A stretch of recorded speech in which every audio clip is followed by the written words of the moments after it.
32nd regular meeting of the Medford City Council is called to order. Mr. Clerk, please call the roll. Council Camuso. Present. Council Caviello. Present. Council Knight. Present. Vice President Lenno Kern. Present. Council Marks. Present. Council Penta. President Della Russo. Present. 7 members present, none absent. Please join me in rising to salute the flag. I pledge allegiance to the flag of the United States of America and to the republic for which it stands, one nation, under God, indivisible, with liberty and justice for all. 15-716, offered by Councilor Caraviello.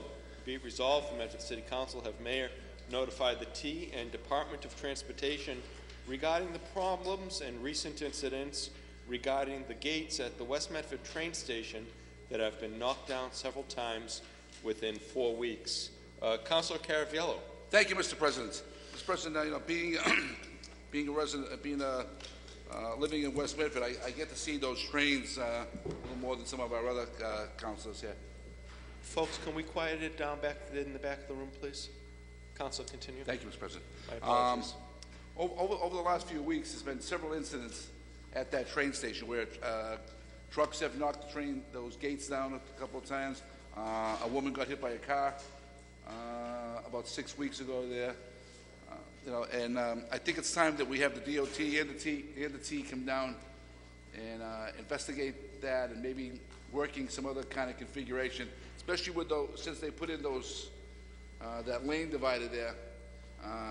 The trucks can't make that turn if they're coming off a Plaisted Road.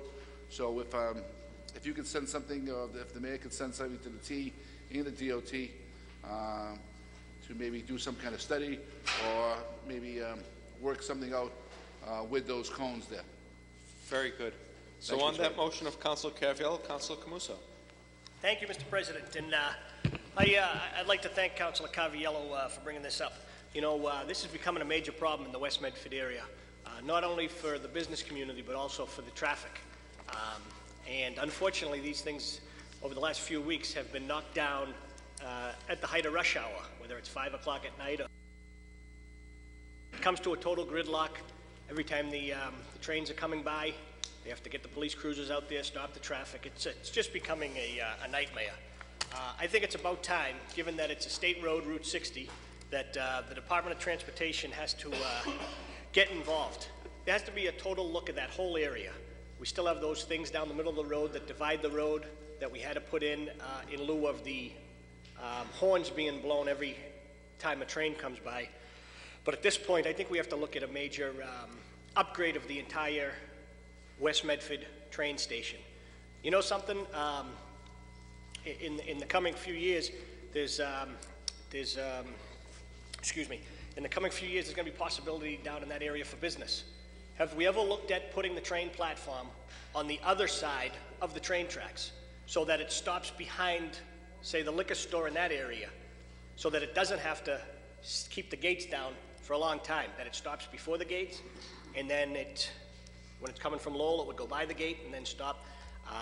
I'm not so sure. I don't know if we have the room, but with all the projects going on here from the DOT in our community right now, whether it's Craddock Bridge, whether it's the Green Line, I think we have to take a serious look at the West Medford train station, because it is becoming a nuisance, not only this particular matter, but just the amount of foot traffic in the area, which we encourage for environmentally. We want to have people take the train, but at the same token, we want to have it the safest possible and the best aesthetically pleasing that we can do as well, too. So just food for thought. We are going to have to do a big cleanup of that parking lot at some point, and it may be the appropriate time to tie all this in together, maybe. If there's people in that immediate area that are looking to maybe sell their property, might be an opportunity for an economic development engine too, where you could actually reconfigure some of the area down there, build brand new storefronts. I mean, there's a million things you could do down there. It's over an acre of land if you take the, Stevens Auto Body, the West Medford parking lot, and like that whole area, it's over an acre of land. So the development possibilities are endless. So it's something to look at. It also abuts the Medford Housing Authority, which is right there. So I think it's something long-term, we got to have a long-term vision in this community, and I think it's one area we could look at. But on the immediate concern that Councilor Caraviello brought up, I think it's something that has to be looked at sooner than later. So I support him. Thank you very much, Councilor. Councilor Marks. Thank you, Mr. President. I want to thank Councilor Caraviello for bringing up this important issue. This actually plays right into the presentation we just received from a group called Walk Medford, and they just sent us a 7-page brochure, I guess, on issues that were pointed out within our community and ways that we as a community could be eligible for capital improvement investments of up to $12.5 million from Mass DOT. And all we need to do is outline a detailed program on complete streets and be certified by Mass DOT, and we could be eligible for the funding, which would improve many walkways in our community, many areas right now that are deemed unsafe or unfit for pedestrians, and this is a perfect segue into this walk method. And at some point, Mr. President, we should either have a committee of the whole meeting or maybe a public safety meeting to discuss some of the initiatives that were put forth in this particular presentation, and see how we as a council can actively participate in putting forward a complete street program so we can become eligible for federal funding and state funding also for projects within our community to help with pedestrian safety. Very good. Thank you very much, Councilor Marks. So on the motion of Caraviello as amended by Councilor Marks, all those in favor? All those opposed? Motion carries. Thank you. 15-717, offered by Councilor Penta. Be it resolved that the bus stops in the Main Street and Harvard Street locations be discussed. Councilor Penta. Regarding these bus stop locations, Mr. President, there seems to be an ongoing concern as it relates to traffic into the business part of the community of Main Street into the South Medford area over there. And the bus stops have continuously kept coming up after speaking with some of the business merchants on maybe looking at them, maybe moving them or readjusting their locations. And taking that into consideration, and I think it was almost a month ago, the council asked for the T to come down to the City Council as it relates to Medford Square in the Craddock Bridge and the moving of the bridge. Have you heard anything yet? I think we're still waiting. The clerk and I are going to be meeting on a couple of things we're still waiting on.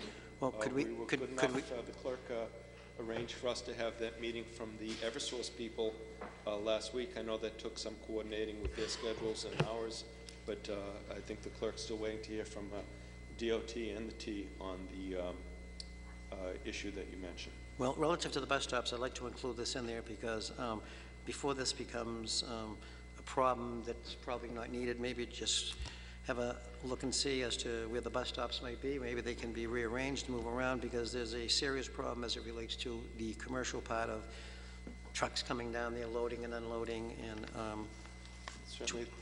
I just think it needs to be addressed. It's been discussed in the past, but I think it's gotten to the point right now it needs to be addressed. All those businesses down there, it's full occupancy, so there's some concerns relative to the safety and to the locations for where trucks can make deposits and during the course of the day. So I just think, I don't know why it takes so long for the T to come here.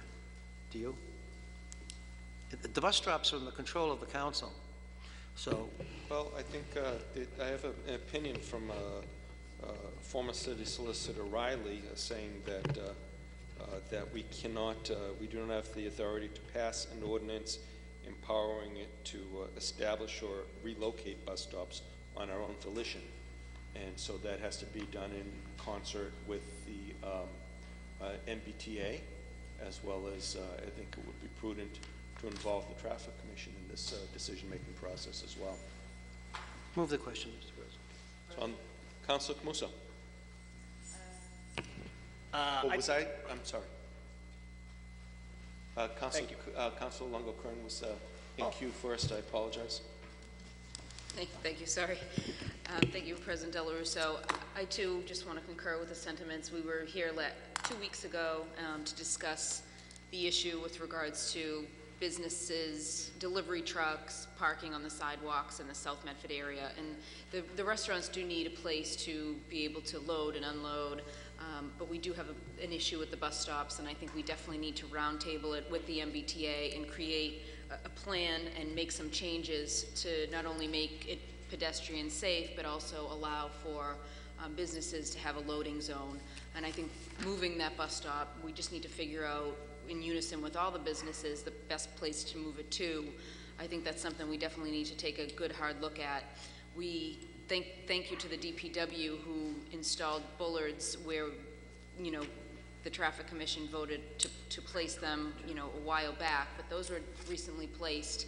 And still, I got a photo from a resident who is, you know, cares about the safety in the community and in this area, and trucks as of today are still parking on the sidewalk. It's almost worse at this point because the bullets are making the trucks completely take over the sidewalk. So if you're on Harvard Street, there is no pedestrian access on the sidewalk, and we have senior citizens, we have strollers, we have the average person who, it's unsafe in this area. It's a highly trafficked area, and we cannot have delivery trucks parked on our sidewalks for extended periods of time. It's unsafe for pedestrians. We need to figure out a way to accommodate pedestrian safety, number one, and number two, some loading zones for our businesses. So I hope that we can call a meeting with the MBTA. Next week is the election, but hopefully the week after, hopefully somebody's available so that we can sit down and make that change. Chair recognizes Councilor Camuso. Thank you, Mr. President. I think that this should be sent to the Transportation Subcommittee. There's a couple papers in there. Councilor Penta is the chair. There's one paper in there from October 2014, a year ago, to discuss bicycle safety issues, and that hasn't been called yet. Maybe we can put that, as well as the Craddock Bridge discussion that was supposed to take place in the Transportation Subcommittee from March. Maybe if we have one meeting, if Councilor Penta thinks there's a need for it, call a meeting as the chairperson and take all three of these matters up on the same evening. But there's been quite some time has surpassed, so. And there's also a couple other ones on the Committee of the Whole regarding the bus stop down here. Maybe, do we want to move it all into the Transportation Subcommittee? Very good. I don't know if we can parliamentary, but. Thank you, Councilor. Councilor Knight. Mr. President, thank you very much. I think it's safe to say that there have been a variety of issues that have come up before this body relative to the MBTA or the Massachusetts Highway Department.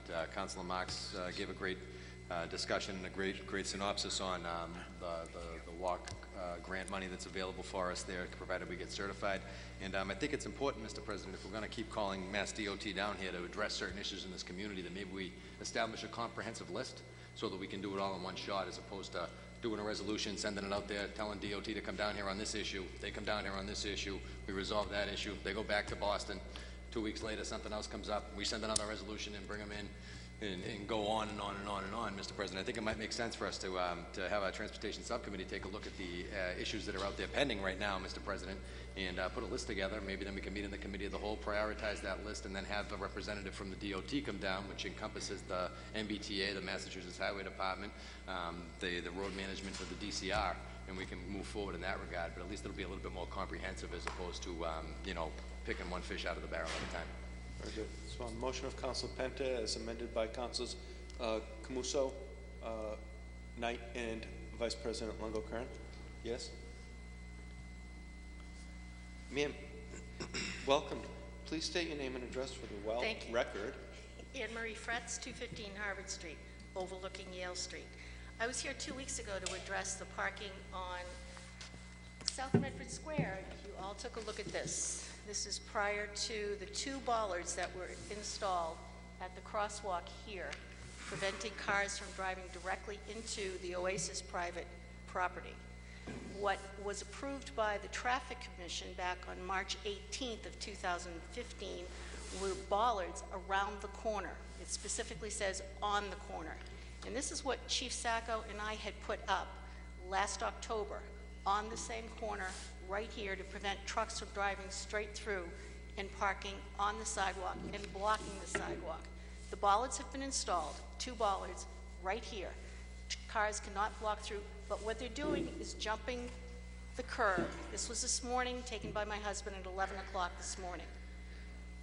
Truck drove right up onto the sidewalk, just as they have been doing all along. So there's no question that the bollards were supposed to be put along Harvard Street to prevent trucks from going there. There's supposed to be a 10-foot gap to allow Republic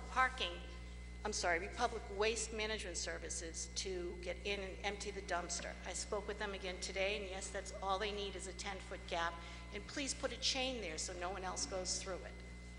And what I would like to ask is that someone find out why the bollards were not installed. I was told by several of the DPW workers that they were intended to put in the bollards along Harvard Street. I can't get an answer from anyone in any of the departments, whether it be DPW, the police department, and the chief is in Chicago at this point, but I'm sure he would be checking up on it as well. Mark Romney doesn't know of any legal issue that the bollards would not be installed along Harvard Street.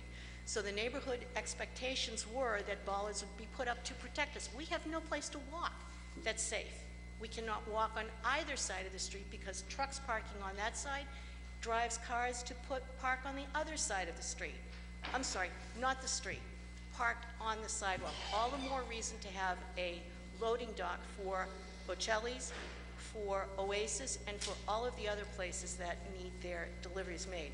Licenses were granted for these restaurants without loading zones. And when the street was paved in 2010, October 2010, by North Shore Construction and Development, they had asked for a cutout next to Oasis. At that time, there could have been negotiations to take over some of Oasis's private property to make it a sidewalk so they could have a loading zone cutout at that time, and it was refused by the community development, saying the street would not allow it. So what I would ask is that the DPW, in lieu of putting up the bollards because of unknown reasons, A, find out what the reason is for the delay in the bollards along Harvard Street and put these up to protect us, please, along the length. They could go all the way down to the driveway entry at 215 Harvard Street. That's how many trucks park on this street. They may be customers of Oasis, they may be delivery trucks. We cannot traverse these sidewalks because of these trucks. Thank you. Thank you. So we'll do that as an amendment, Councilor Penta? Sure. So as an amendment by Councilor Penta. Good evening. Please state your name and address for the record. Jim Silva, 115 Yale Street. Going forward with this proposal of the bus stop move, I would suggest that we engage the community as well as the business community. We have ideas, we have proposals. We should have 3 or 4 different options for both groups that will satisfy. I think a lot of the issues that go through is stuff is brought down and nobody understands what's happening. So by all of us working together, we could really come to some sort of resolution. Thank you. Thank you, sir. Good evening. Welcome. Please state your name and address for the record. Anita D'Antonio, 14 Yale Street. I just want to follow up and say I look forward to any subcommittee meetings and discussions with regard to finding some solution for the businesses on Main Street. We are not anti-business. We just wanted some safety measures instituted. And we're more than willing, I am more than willing to work with any of the business owners on Main Street. I think they have interpreted our efforts as being somehow trying to affect negatively their businesses. That's not the case. Times have changed, traffic has increased, parking has increased. I think we need to make some good, solid changes that look forward with regard to perhaps some ideas about parking on Main Street. Maybe we could do head-in parking where Arthur's Pastry is. I don't know. Maybe we can make some adjustments there, but the businesses definitely need a loading zone that is safe for them and for the pedestrians. We now have a sidewalk on Yale Street. We have a curb, and I understand that they need to make deliveries. Maybe there can be a small entrance into the alleyway, but the problem got so difficult and it was so exacerbated by so many cars and trucks, okay, and trucks parking there, that it became very, very unsafe, and it was just tempting fate to leave it that way. So I'm more than willing to work with the guys and the gals on Main Street. I wish some of them had come here this evening, but hopefully they'll come to a subcommittee meeting, and hopefully the MBTA will be there so that we can get some adjustment with the bus stop. And I'd like to see the bus stop just a few feet away from where it is now, perhaps in front of that dry cleaners. I think it might be sufficient and maybe even more safe than what is there now, right at the intersection of Harvard and Main. So we're willing, ready, and we just need the cooperation of the city and the business owners. Thank you. Thank you very much. So, Councilor Marks. Thank you, Mr. President. You know, I think the ironic thing about this whole issue is we're talking about a bus stop, we're talking about commercial vehicles parking on a sidewalk, and actually the issue is that now we have a bus stop that's right next to the commercial vehicles parking on the sidewalk, which is an accident waiting to happen. So I would offer a motion, Mr. President, to get clarification from the Traffic Commission on the bollards. It was my understanding, too, the bollards would circle around the corner of Harvard and Main. And that's, I thought, was the vote. So if we can get clarification from the Traffic Commission on the bollards going up Harvard, so that would prevent any type of trucks. Clearly that picture shows an accident waiting to happen with a truck of that nature parked on a sidewalk where baby carriages and young kids and seniors are walking. It just doesn't make a good mix, Mr. President. And also, you know, this topic has been discussed for a year now. When we traversed along with the Salt Medford residents in Smarto with the chief of police, there were a slew of issues brought up, and one of them was a loading zone and the need for a loading zone.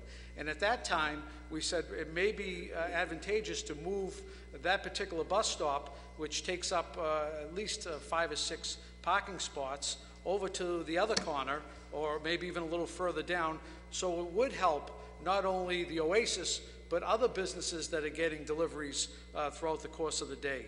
So, you know, I'm not sure why this has taken so long, to be honest with you, but within the next couple of weeks, we should be able to have a sit-down with all the and I agree with you, Mr. President. If the T needs to be at the table, fine. The business owners should be at the table, fine. The residents, everyone that needs to be at the table, because we have to iron this out. There's no reason why the wheels of government have to turn this slow and wait for an accident to happen. So I'd move that motion for clarification on the bollards, Mr. President. As amended by Councilor Marks. Councilor Camuso. Thank you, Mr. President. This petition was before us last week looking for action on the bollards, actually a couple weeks ago. And this council was pretty vocal getting the bollards done in a quick fashion from the meeting moving forward, not a quick leading up to the meeting. Obviously, we're all aware that somewhat created World War III down there, as you just alluded to. The businesses and the neighbors, and there's a lot of friction right now, and there's some animosity being thrown at some certain members of this city council too, which is unfair because councilors fought for what they believe was the right thing to do. But I think once and for all, maybe we slow these modifications down, the loading zone and the bus stop, and get in a traffic engineer that actually we can pay, the city can pay, and they can look at it and find out what the safest, the most business-friendly solution is that certainly will help the neighborhood.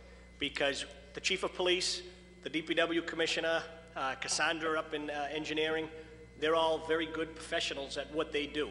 But only a traffic engineer can come in and tell us that, hey, you're gonna get the best impact, the safest cutout in the curb is in this spot here. That the loading zone should actually be at this spot here. And if we spend $5,000 for a consultant to come in here and give us an actual framework on what the best solution is, At that point, it's totally on the city.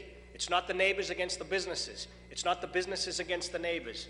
It's the city taking the leadership role and taking the ball right out of your court, so to say, and doing what is needed in that immediate area. Because I can tell you right now, there's already a lot of animosity about this current paper on here this evening, and it hasn't even been heard yet until about 5 minutes ago.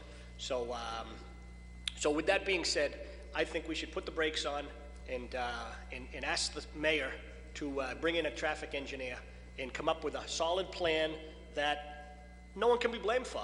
Because quite honestly, as I said, last Wednesday, when those bollards went in, I spoke to several city councilors and the phones were ringing off the hook to all of us.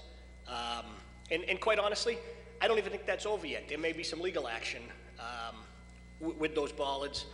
Businesses feel that the city shouldn't have come in and did that. But that's a situation for our law department to deal with. So with that being said, I just think the professionals need to come in and make these determinations. And quite honestly, if we're getting them in here, we should have them maybe in West Medford look too. Bargain Spot Liquors. Right now they're a little upset with the parking lot closing down in a few weeks, where they have no parking in front of their store. Maybe we look at some of these squares as a whole, including Medford Square, and have a traffic engineer tell the city representatives where these bus stops should be, and not moving them because someone picks up the phone and haphazardly calls us and asks us to move a bus stop. We can make an educated decision on it based upon fact and not hearsay and people's personal preferences. Because one thing I know about this, it's like permit parking. You do this street and they love it. The next street now starts, it's the trickle-down effect. And you do that, it's the same thing with bus stops. You put it in front of one business, and then the bank gets upset. And then you move it from the bank, and the next store gets upset. So if we could look to hire a traffic engineer, I just think it's the most professional way to proceed at this point. So on the main motion of Councilor Penta, as additionally amended by Councilor Camuso, Vice President Longo-Kern. You did, yes, we have that amended. I should have summed it up. It's been amended by Vice President Longo-Kern, yourself, Councilor Camuso twice, and I think Councilor Knight had an amendment on there as well. Madam Vice President, please. Briefly, thank you, President Del Russo. I agree with possibly getting a traffic engineer to maybe look at the traffic in the area, but with regards to the public safety of pedestrians, I don't think that can wait. And I think this council's trying to also help the businesses, so I'm not really sure who the businesses are upset with, but it really doesn't matter. I mean, I personally know and see probably 5 different people that traverse Medford streets primarily by wheelchair.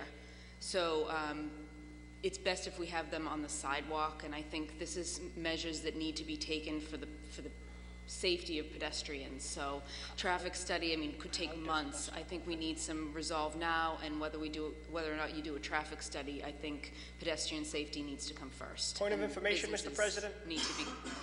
Point of information, Councilor Camuso.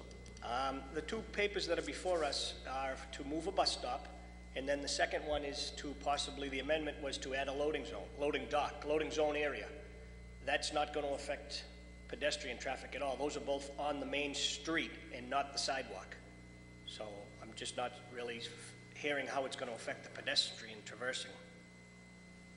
I'm not sure where you've been the last half hour, but we've been discussing the sidewalk and trucks parking on the sidewalk on Harvard Street, blocking the entire sidewalk for the last half hour. I think we've included that within our discussion, and it's the utmost important in my mind. Businesses come second. Well, with all due respect to the councilor, the trucks are blocking a street and a sidewalk that are not even on the bus route.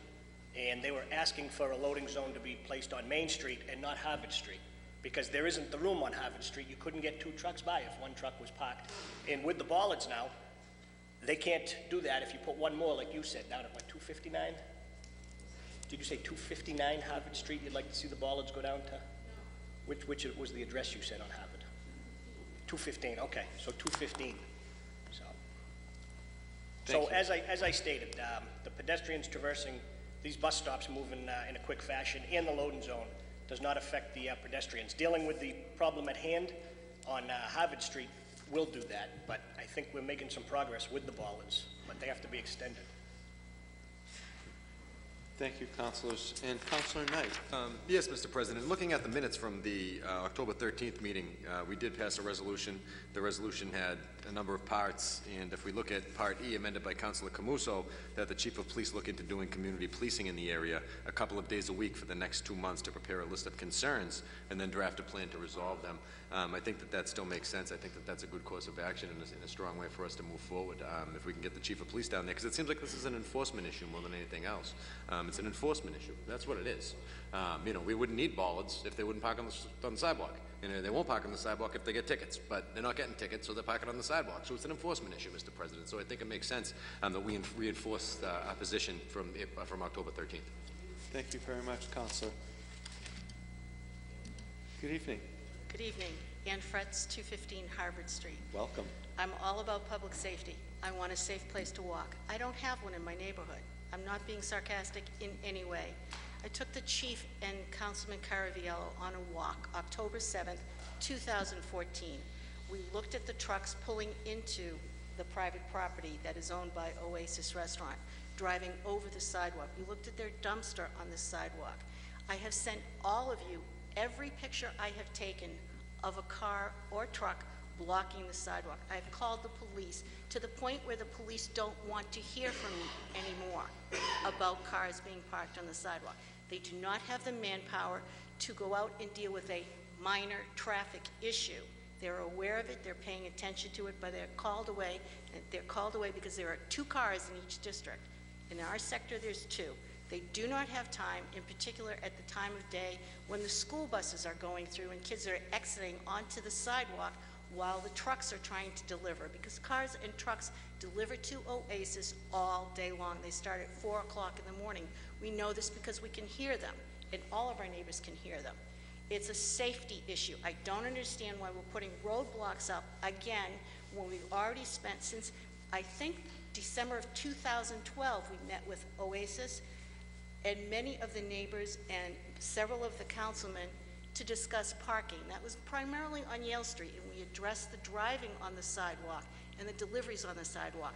You all read the letter that I sent to Morgan Memorial and to M&M Transport about their truck parking on the sidewalk and totally blocking the sidewalk unattended with engine running. This is what we face every single day, and it's not just on Monday through Friday, it's every day of the week.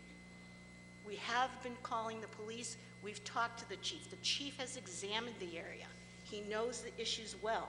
To have him or Rich Carroll, Sergeant Carroll, or anyone else patrol the area to look for problems, they're aware of the problems. Alva Erickson has an 8-inch book, a listing of the problems and the incidents, because we wanted this documented because no one's doing anything about it. We can't even get orange barrels put down to protect us on Harvard Street because it has to be ordered by the Traffic Commission, who then tells the DPW, and it's approved by the police department. The police cannot go out and put traffic barrels out there to protect us. We cannot walk down there. We have to drive if we want to get to Arthur's Bakery. We have to drive if we want to get to La Cascia, if we want to get there safely. I don't understand why you want to delay any further from doing anything. And all of you have seen it. I've sent you all the emails, I've sent you all the pictures. It's real time. This is what we're living with. I'm begging you to do something. Thank you. Thank you. Jim Silva, 115 Yale Street. As far as the bus stop in its current configuration, it's totally illegal. The bus can't pull to the curb, and from my understanding, the MBTA is not supposed to drop people or receive passengers in that sort of configuration. It's a very dangerous situation. People have to go out to the street. They can slip and fall, jump over a river of water. In addition, if it's an older RTS bus, the lift is on the back door. The bus itself sits in the middle of Harvard Street. So as far as moving the bus stop is concerned, it should have been something that should have been looked at years ago. I understand you want a transportation person to come down, but it's a no-brainer. It really is common sense to move the bus stop. In addition, this is the 6th busiest stop on the 101 route. As far as the businesses that would impact move this stop, there's potential for 100+ additional customers for the dry cleaner, for instance, that are getting on and off that bus. So I think it should be looked at. Thank you. Thank you all. Councilor? Councilor Caraviello. Thank you, Mr. President. You know, we hired a parking company to enforce parking, but we hired an understaffed parking company because you obviously can't patrol the whole city with 2 people. And if they had a little more presence down there, we maybe wouldn't be talking about this as much. Like I say, because two guys in 2 trucks can't do the whole thing. I would think that Republic needed to be brought into this. I mean, as much as we don't like them, they're part of the problem there also, Mr. President. And I think Mr. Silva is right. With the bus stop, all the other bus stops were able to pull right to the curb. To do that in that area, you'd probably have to lose half of those angle parking spots too. So that's something we're gonna have to look into. Thank you, Councilor. Councilor Knight. Yes, Mr. President, I think it's important to point out that the issue before us is the placement of the bus stops, not the bollards or anything else. On October 13th, we sat down, we met as a council, we passed a resolution. It was a multiple-part resolution. Part of that resolution was for our transportation subcommittee to meet to discuss the issues related to the bollards down there. That subcommittee meeting is yet to be scheduled, Mr. President. So until that subcommittee meeting happens, I don't know how much of a productive conversation we're going to have other than the fact that we're just going to be rehashing all of the items that we discussed 2 weeks ago. As we already have. You know, so with that being said, Mr. President, I move for approval on the paper. Thank you, Councilor. On the motion of Councilor Knight to move the paper. Thank you, ma'am. I just wanted to Councilor Camuso, through you, Mr. President, Nita D'Antonio, 14 Yale Street. It's interesting. I know we hit a hornet's nest when that curb went up and the bollards went up. But you noted that you got loads of phone calls, and as did the other councilors. I wonder if they could pick up the phone to call you and complain, why they didn't pick up the phone and find out when the meetings were, or when we could have a meeting and get together and discuss this.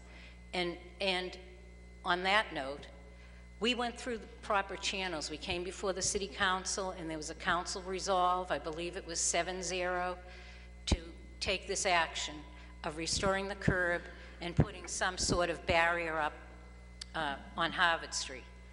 We then went to the Traffic Commission. We presented our case at that time, and at that time, the owners of Oasis and I believe the ex-owner of May's Cafe were in attendance. They made their case, we made ours, and the chief and the Traffic Commission ruled on the issue.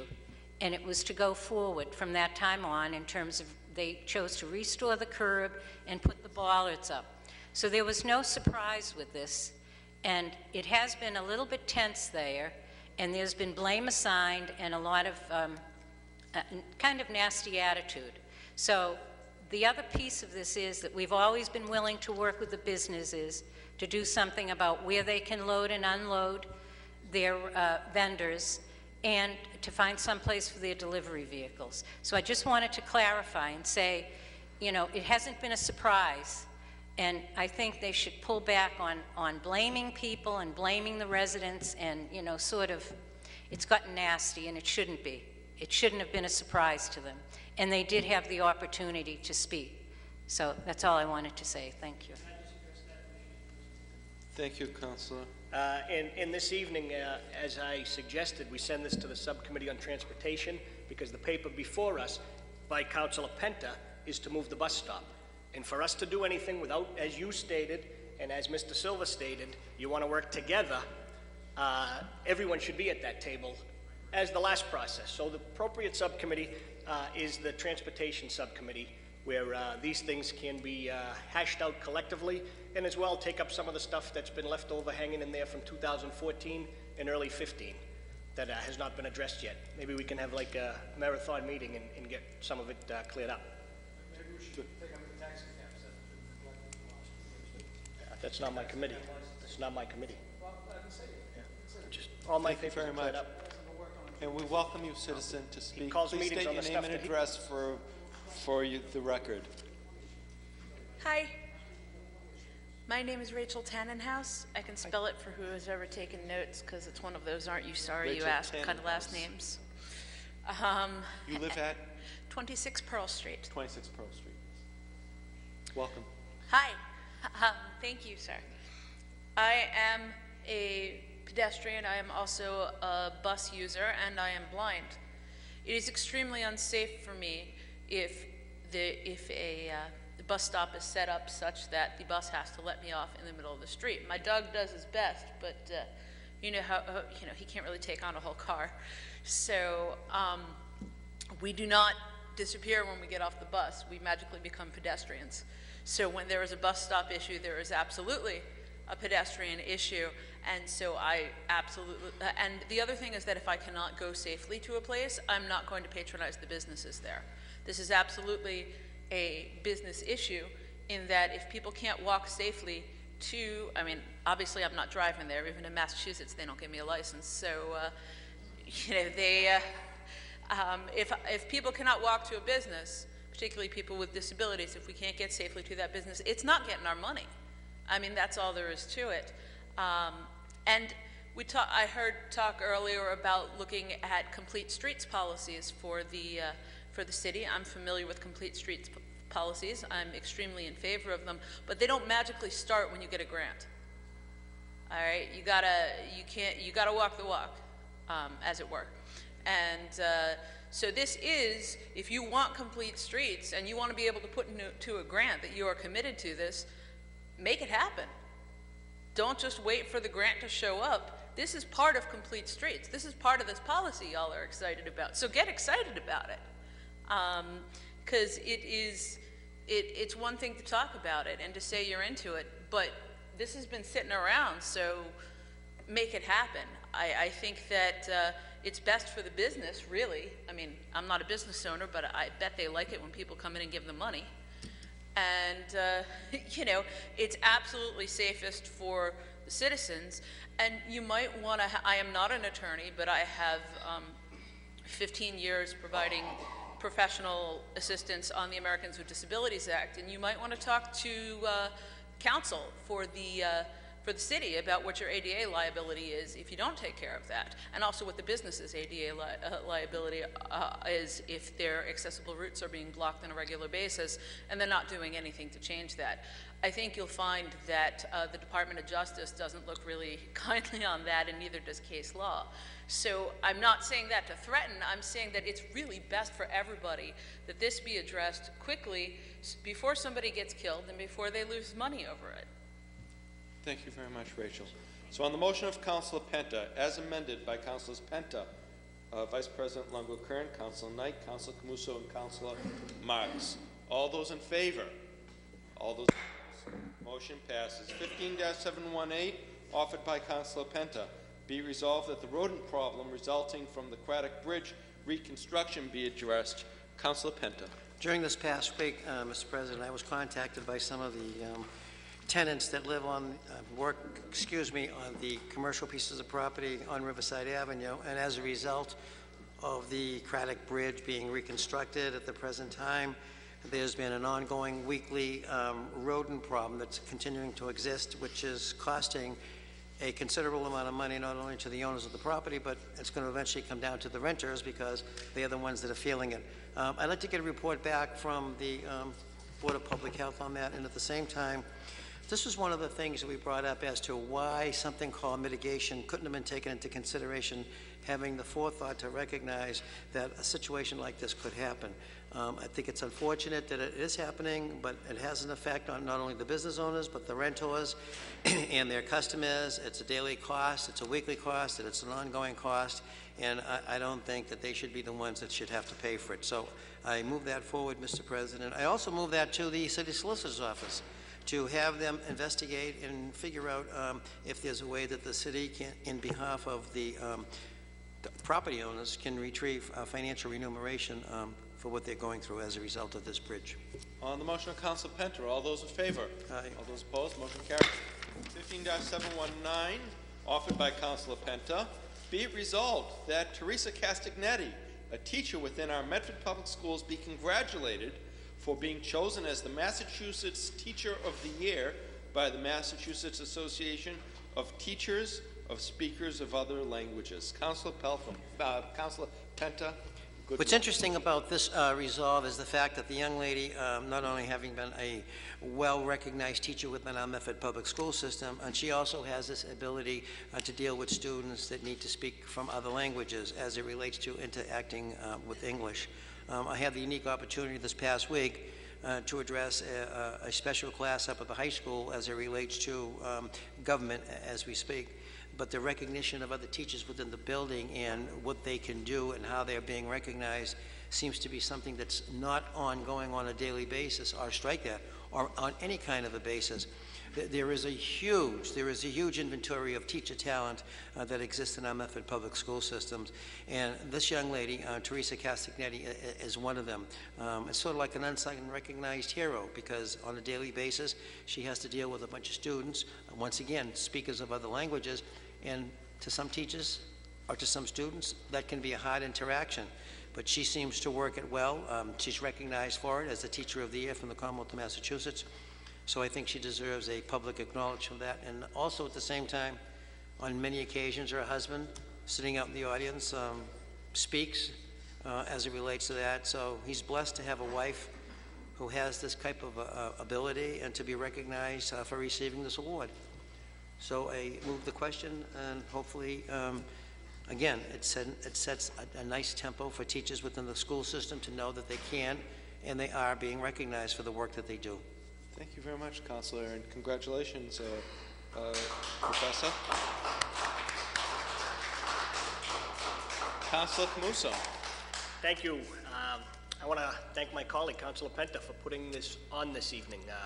We all know Ms. Castanetti, just a wonderful person, great teacher in our community, and of course her husband, who's not only our biggest fan of all the city councilors, but also a friend of my Aunt Carol. So just want to congratulate you and your lovely wife for this honor, and thank you for Councilor Penta for bringing it up this evening, giving her the recognition that she deserves. Thank you, Councilor. Councilor Marks. I too just want to echo that, Mr. President, and I thank Councilor Penta for bringing this up. Teresa has been with the school department for a number of years and has been a dedicated professional, and on behalf of this council and the entire community, I want to congratulate her on being chosen for this prestigious award. Very good. So on the motion of Councilor Penta, all those in favor? All those opposed? Congratulations. The motion carries. 15-720, offered by President Della Russo. Be it resolved that the council cancel the November 3rd, 2015 meeting due to the municipal election held that day. Just a note, that's a customary practice from time immemorial. On the motion of myself, all those in favor? All those opposed? Motion carries. 15-722, offered by Councilor Knight. Be it resolved that the Medford City Council support HB 3811, an act regulating OxyContin prescriptions to minors. Councilor Knight. Mr. President, thank you very much, and hopefully you'll bear with me for a moment here. Over the weekend, I had the opportunity to speak with Representative DiZoglio from Methuen, and she represents the 14th Essex District, Mr. President. She's the lead sponsor of House Bill 3811, an act to regulate OxyContin prescriptions to minors, and she has prepared a written statement because she was unable to appear this evening, Mr. President, so I'd like to read that into the record on her behalf, coming from Representative DiZoglio. I write to express my deepest gratitude to the members of the Medford City Council for your resolution and strong show of support in favor of my sponsored resolution, hopefully. House Bill 3811, an act regulating OxyContin prescriptions for minors. This past August, the Food and Drug Administration approved the prescribing of OxyContin, the extended-release version of the painkiller oxycodone, known in recent years for its frequent abuse, for children as young as 11 years old. Under this legislation, OxyContin would be prohibited for prescription to children under the age of 17 in the Commonwealth of Massachusetts. OxyContin is manufactured by Purdue Pharma, a drug company which came under fire in 2007 after 3 of its top executives pled guilty to misleading doctors and the public about OxyContin's risks of addiction. Recently, the FDA decided to ask the same company to conduct its own studies on whether or not they deem this highly addictive substance safe for young children. When I heard about this, I was outraged. We are, after all, in the middle of an epidemic related to opioids. It is no time to expand access to opioids, least of all to young, vulnerable children. I was immensely pleased when on September 9th, a bipartisan group of 8 U.S. senators, including Senator Edward Markey, Senator Kelly Ayotte from New Hampshire, and Senator Jean Shaheen from New Hampshire, penned a letter to the U.S. Health, Education, Labor, and Pensions Committee calling for an investigation into the FDA's decision to approve OxyContin, as well as an examination of the rise in opiate abuse and overdose deaths. Their letter noted the FDA decision was made without the advice of an independent advisory committee, which was approved by the FDA regulations on approving drugs. In a study conducted in 2014, the National Institute on Drug Abuse found that nearly 1 in 30 high school seniors had abused OxyContin. Each day, according to the American Society of Addiction Medicine, 2,500 youth in the United States abuse a prescription pain reliever for the first time. The number of opioids prescribed to adolescents and young adults has nearly doubled between 1994 and 2007.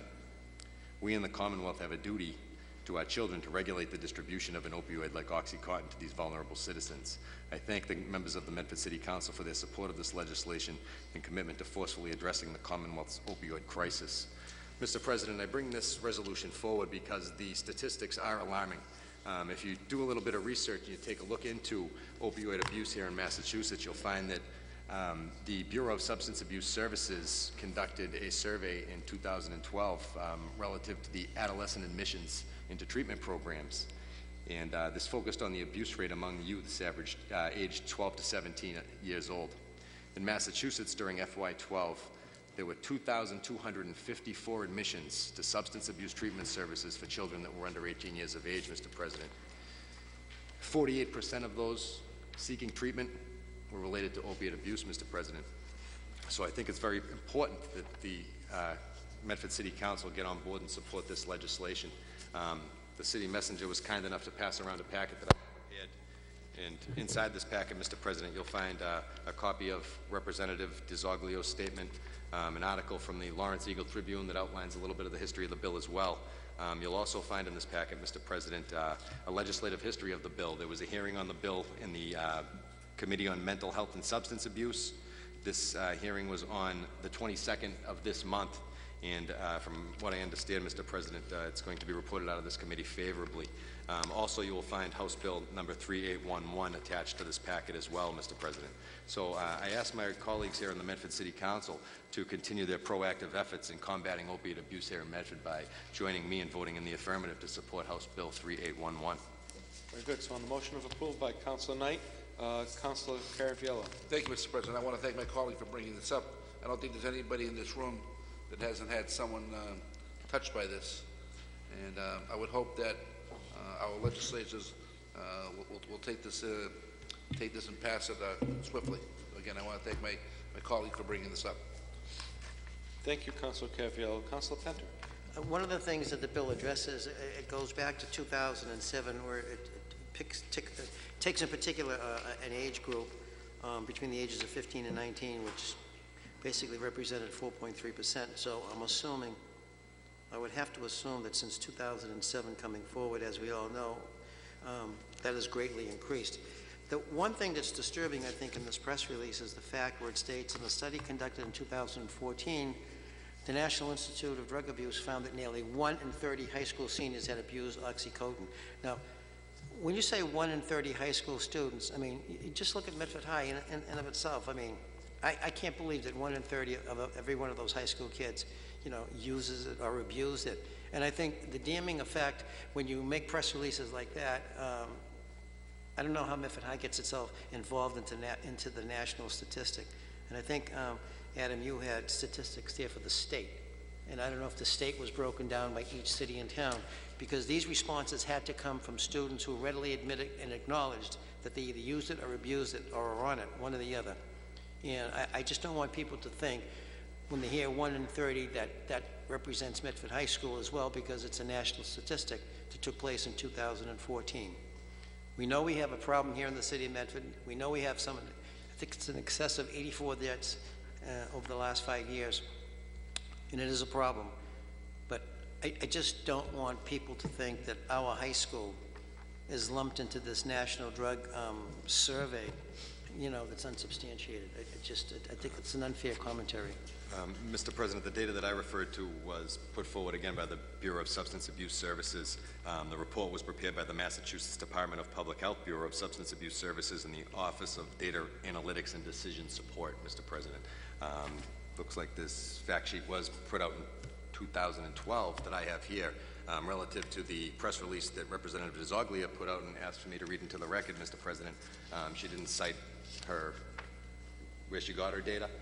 However, I take it on face value. This is part of her testimony that she used when she chaired the caucus relative to the passage of the bill in the hearing as well. So I can understand what Councilor Penta says. However, he doesn't see it in Medford High. I'm a little bit closer to some of these children, and I do see it, Mr. President. And when you think 1 in 30 children, you're thinking 1 kid in every single class.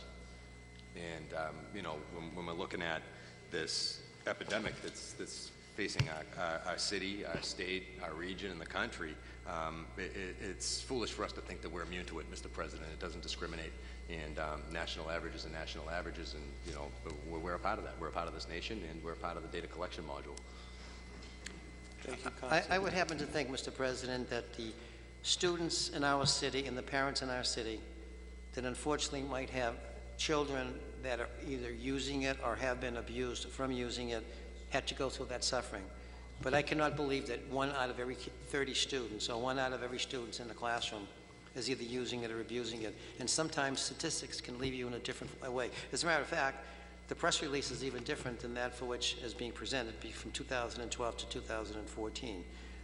Councilor Knight can have his opinion, I have mine, and I just think that one particular statistic doesn't bode well. I think it's a false representation of every school district in every school throughout this entire country.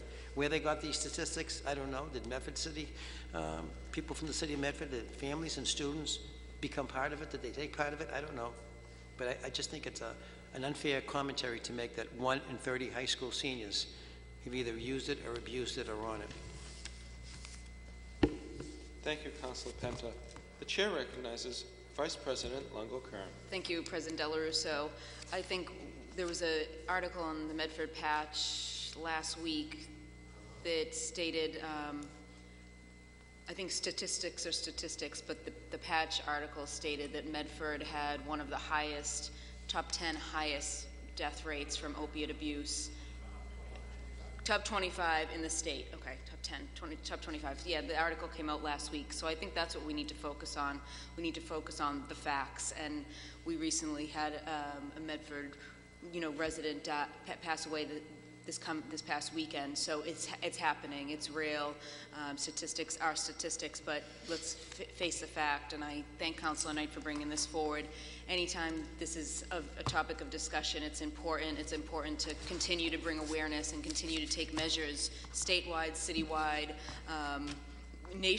nationwide to help stop this epidemic. And I think this is very important. I think the language of the actual bill is what people need to focus on, and the language states no pharmacy or pharmacist shall issue, dispense, or distribute medications or prescriptions containing OxyContin to any person under 17, and no practitioner, nurse, licensed practical nurse shall utilize, dispense, or prescribe a controlled substance in the Commonwealth to anybody under the age of 17. I think that's a no-brainer.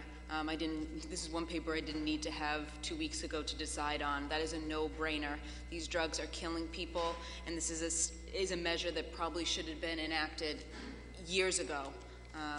And any measure that's going to prevent this epidemic and children from suffering from this epidemic, I'm in full support of.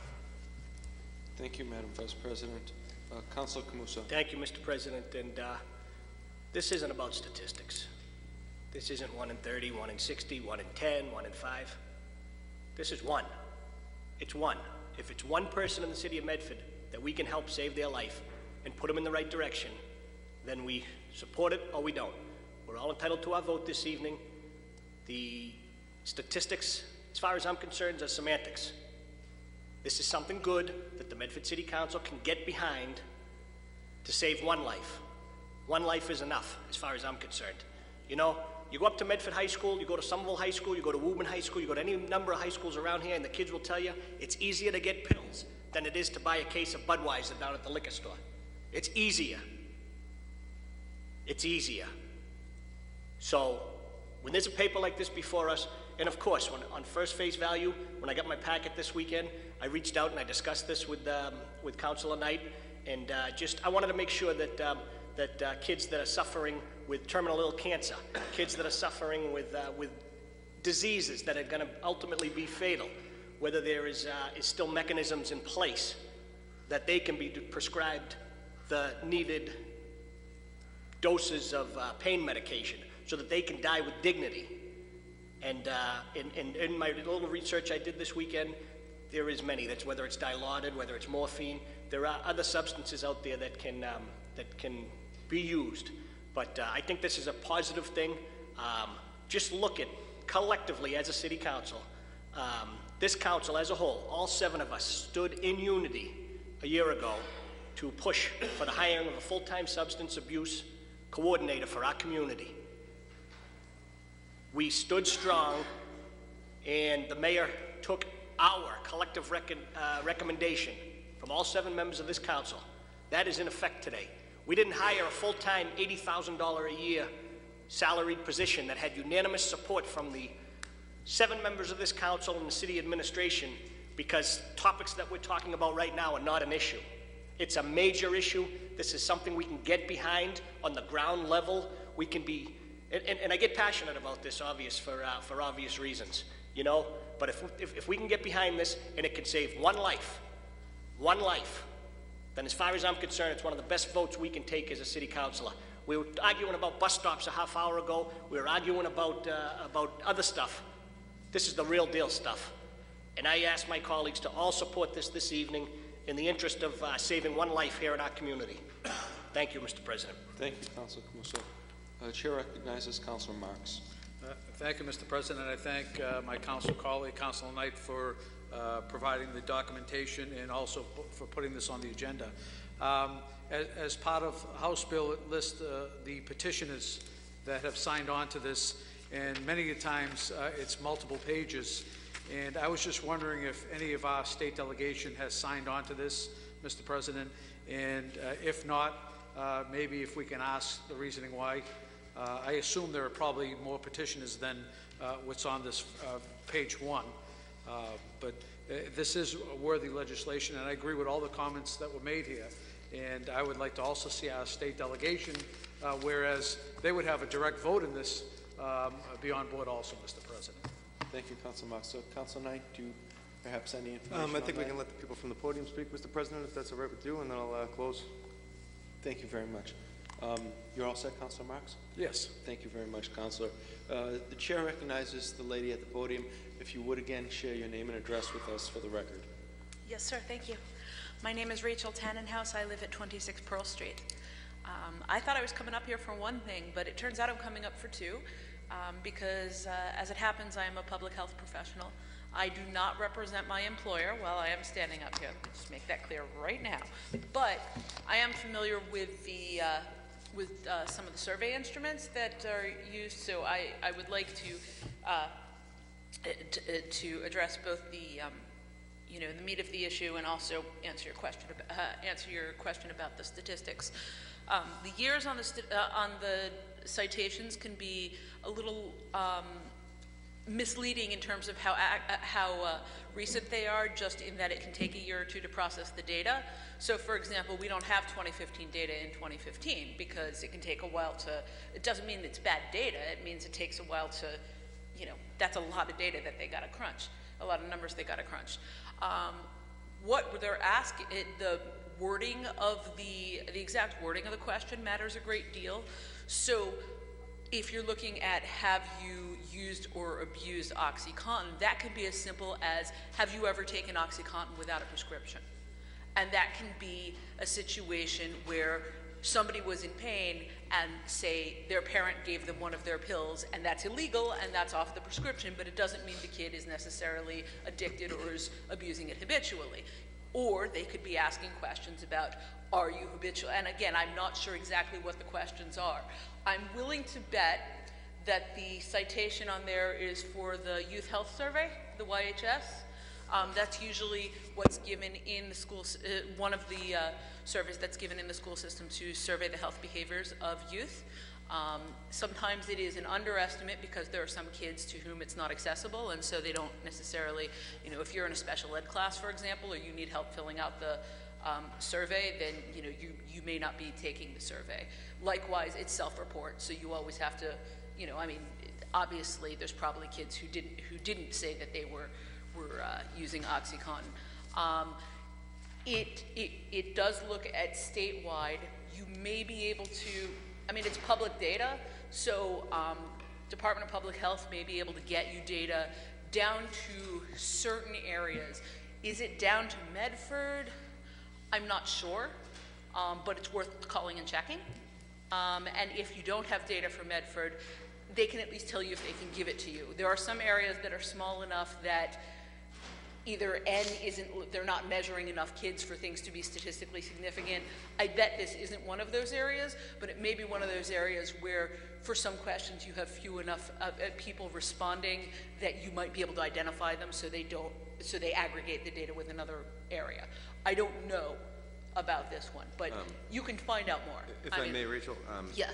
The study was conducted in 2004 by the National Institute on Drug Abuse. Okay, And but the stuff you got from DPH? And that's a subsidiary of the National Institutes of Health. Okay, yes. That was in Representative DeZoglio's press release. The stuff that I got from DPH was from the Bureau of Substance Abuse Services. That was their fact sheet, and it was the annual report provides information on adolescent admissions to substance abuse treatment services. Great, okay. The admission data presented here reported to the Bureau of Substance Abuse Services Management Information System in FY12 by licensed providers. That's awesome. They probably also have stuff from the YHS that they can give you if that's something that's useful. So that's great, but it really, a lot of it is going to depend on how they worded the question. Now, saying that those kids aren't from Medford, I think that's probably a little bit idealistic. But, is it exactly 1 in 30 in Medford? No, of course, that's an average. But can you find out a little more about what it is? It's probably going to be a bigger number than you want it to be. That having been said, what I actually came up here to say is that I am in favor of obviously doing everything possible to address the opioid epidemic. It's a huge deal, but I would like so I am not speaking out against this bill. What I am speaking out in favor of is going to some of the other folks that it impacts directly. Kids with disabilities who have chronic pain are not going to be getting up in front of you and talking to you about their experiences. All right? They don't vote. They're not, they're not telling you what they experience. But I think that different people have, particularly people with chronic pain, have different drugs that they respond to. Not all drugs are exactly the same or work on every person. If you're talking about a person with chronic pain, they may be at increased risk for suicide. They certainly are at increased risk for lower quality of life. What I am concerned about is that there are children out there who have disabilities and chronic conditions, or even acute conditions, that are in extreme pain, and they need all the tools available possible to be able to function, to be able to get an education, to be able to have the best possible quality of life. And like I said, those kids are not necessarily going to be up here talking about their lives. What I ask that you do before you go all out on this bill, which may be a decent bill, is that you talk to the disability community, because the people that wind up being impacted in a lot of ways that aren't always looked at by these bills that talk about what you can do, like who can prescribe, like how many opioids can be prescribed and such. The people who are in chronic pain suddenly have a much harder time getting treatment to keep their pain under control. And that makes it difficult for folks to, in the case of adults, to hold down jobs, to have decent quality of life, or to control other major health issues. My request is that you talk to the disability community, that you talk to, say, the Federation for Children with Special Needs, that you talk to parents of kids with chronic pain due to some sort of disability or health condition, that you talk to maybe kids going through cancer treatment, that sort of thing. And that because while I am 100% in favor of addressing the opioid epidemic, I'm really scared when it happens on the backs of my community.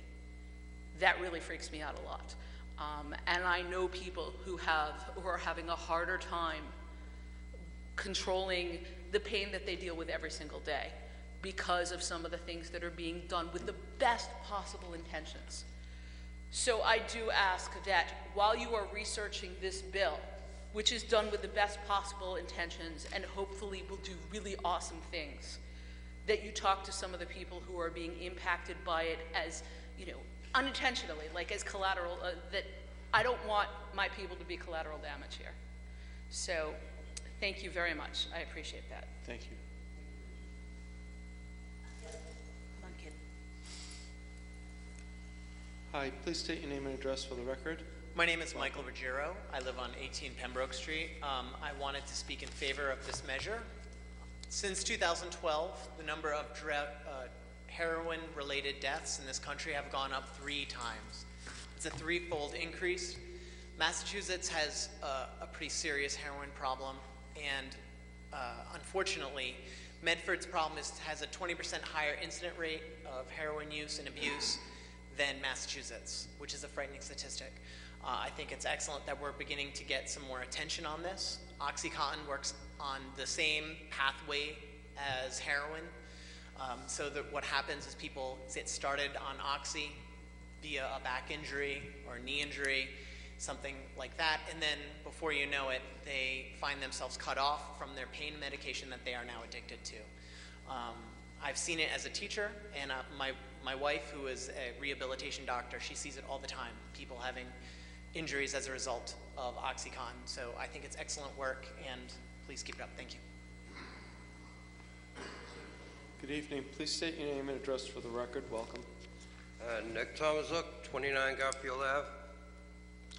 We're talking about OxyContin. OxyContin, instead of beating the people that are taking it, you have to put a stronger law for the dealers. Because OxyContin can be a safe drug, because nowadays there's OC on the pills and there's OP on the pills. OP is a time release.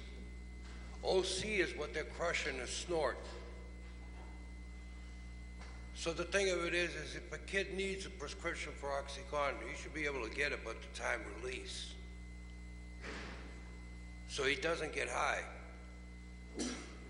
But we have to make stronger laws for the dealers, because they're peddling the stuff that they snort. If you look at these kids' prescriptions, I'll bet you 10 to 1 that they're the time release OxyContin, not the straight deal, like these drug dealers get. They're bringing it from Mexico, Canada, and everywhere else. How many people have been busted with a ton of OxyContin? It's always been the OC, not the OP. So you have to get after the drug dealers. You have to pass stronger laws. Put them suckers away for life. And put them on a work farm. Don't put them in there where you can sit and watch TV all day long. But the thing of it is, we have to stiffen up our laws, not beat the people that have chronic pain. And then again, is these parents have to watch when they get prescriptions for OxyContin, they don't leave it laying around because pills start to disappear. Make them responsible for it. We can pass all the laws we want, as far as not prescribing this, not prescribing that. These doctors are prescribing it. They've been to school for 8 years. So we're going to tell them that, well, you don't know what the hell you're talking about now? Get after these drug dealers. Give them a good boot in the hiney. Pain is no fun. It's not fun. Thank you. Thank you. Councilor Camuso. Thank you, Mr. President. If I may, if Council Knight and the President would allow me just to give a brief update of the Middlesex District Attorney Opioid Task Force that I was appointed to. Just real quick. The task force is really getting getting into this epidemic. Just to give a quick background, it's leaders that Middlesex District Attorney Marion Ryan has put together of it's law enforcement, healthcare providers, doctors, nurses. The 2 lead hospitals are Hallmark Health and the Leahy Clinics conglomerate out of Burlington, policymakers and elected officials. One of the key doctors that brings a lot of the science and the statistics to it is Dr. O'Connor out of Middlesex Recovery. He is quite a very, very interesting story, and he's bringing the science behind addiction so that people can understand it. One of the big pieces is the task force is working on the stigma that people that are addicted to drugs are given, and unfortunately, it's easy to forget that they're human beings that are dealing with issues, and that's being worked on. Two big things that I found very interesting: dentist offices, and what's the other one that's back here, where they do the root canals? And oral surgeons.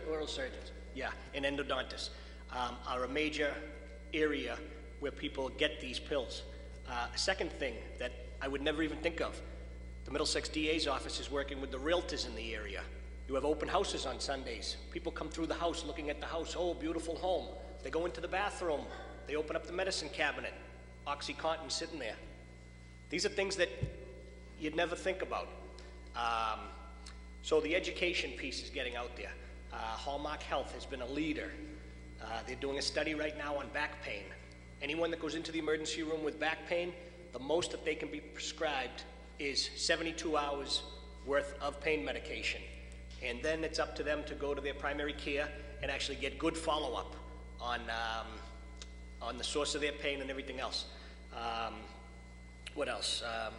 Middlesex District Attorney is working with the legislatures. Representative Donato is on this as well, with Senator Lewis out of Winchester. Middlesex DA has a bill right now to limit to 72 hours supply. It's a bill that's going to be heard this legislative session. 72 hours supply of opiate pain medication out of the emergency rooms, once again, until you see a specialist. So it's real good. Just this last meeting, addicts that are in recovery were brought in and talked about it, and it was young mothers. Young mothers, you would never in a million years think that these people were addicted to heroin or other opiates. And it's just amazing hearing their stories. And it's educating the people in that room that can make a change. So I want to thank Councilor Knight for bringing this up. If anyone else has any specific questions regarding that task force, please feel free to ask me, and at least we'll put you in touch with someone that can answer other specific questions. But the Middlesex DA, Marion Ryan, really is taking a leadership role on this in the county. It's the second of 2 task force. The other one is in northern Middlesex County, which is Lowell and all Billerica and up near that area. But this is something that I'm honored to serve on, because working collectively, if we can work collectively as elected officials in this room and with the DA's office, with the Representative Donato and the Senator Jalen and the other representatives, and get the right data into the hands of the people that can make a difference up on Beacon Hill. Governor Baker just came out with his bill. Very impressive, some of the stuff in his bill. So this is something, and it's nonpartisan, because addiction does not discriminate. There's no Democrat next to an addict. There's no Republican next to an addict. It doesn't discriminate. So it's a work in progress, but one day at a time. Hopefully, you can get people the data to make these decisions, and the laws change that need to be changed. But we're doing what we can on the ground floor. And I want to thank my council colleagues, because this is one issue that we stood tall on. Each and every member of this Medford City Council, we hit it head on collectively. We sent a strong message to the mayor that it's something that's going on in our community, and we all work together, and we all should be proud of that. So basically, that's it, Mr. President. And, thank you very much, Councilor Caruso. And Councilor Knight, did yes. you need to? Thank you, Mr. President. Just in closing, I have here before me a paper written by Nora Voklau, a medical doctor, who appeared before the Senate Caucus on International Narcotics Control, Mr. President. She's also associated with the National Institute on Drug Abuse, and that's an affiliate of the National Institutes of Health. And what she says is, based on her studies, is that prescription opioids are one of the three main broad categories of medication that present abuse liability, and there are several factors that contribute to this. They include drastic increases in the number of prescriptions written and dispensed, the greater social acceptability for using medications for different purposes, and aggressive marketing by pharmaceutical companies, Mr. President. These factors together have helped create a broad environmental availability of prescription medications, and in general, opioids in particular. You know, the most alarming result that I saw here was in 2012, over 5% of the United States population aged 12 years or older have used opioid pain relievers non-medically. So children as young as 12 years old, 5th and 6th graders, Mr. President. So I think that although I understand the corollary in between those that are using the drug in its appropriate form, we're seeing a lot of diversion.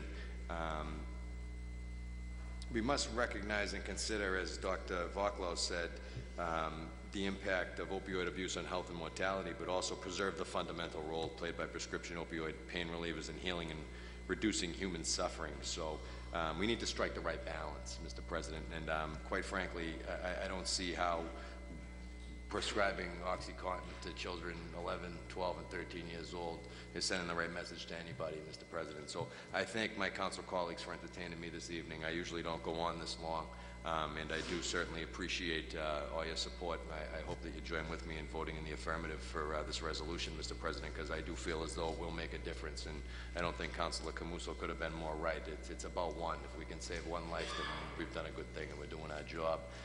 This is a discussion that we need to keep on the forefront, and I think that we're doing a good job as a council working together to ensure that Medford is a place where people that are suffering from addiction and seeking treatment services have resources, and I think this is just another step in helping combat the opiate crisis here in Medford and Massachusetts and in the region. So, Mr. President, thank you very much, and thank you to my colleagues. I'd move for approval on the paper.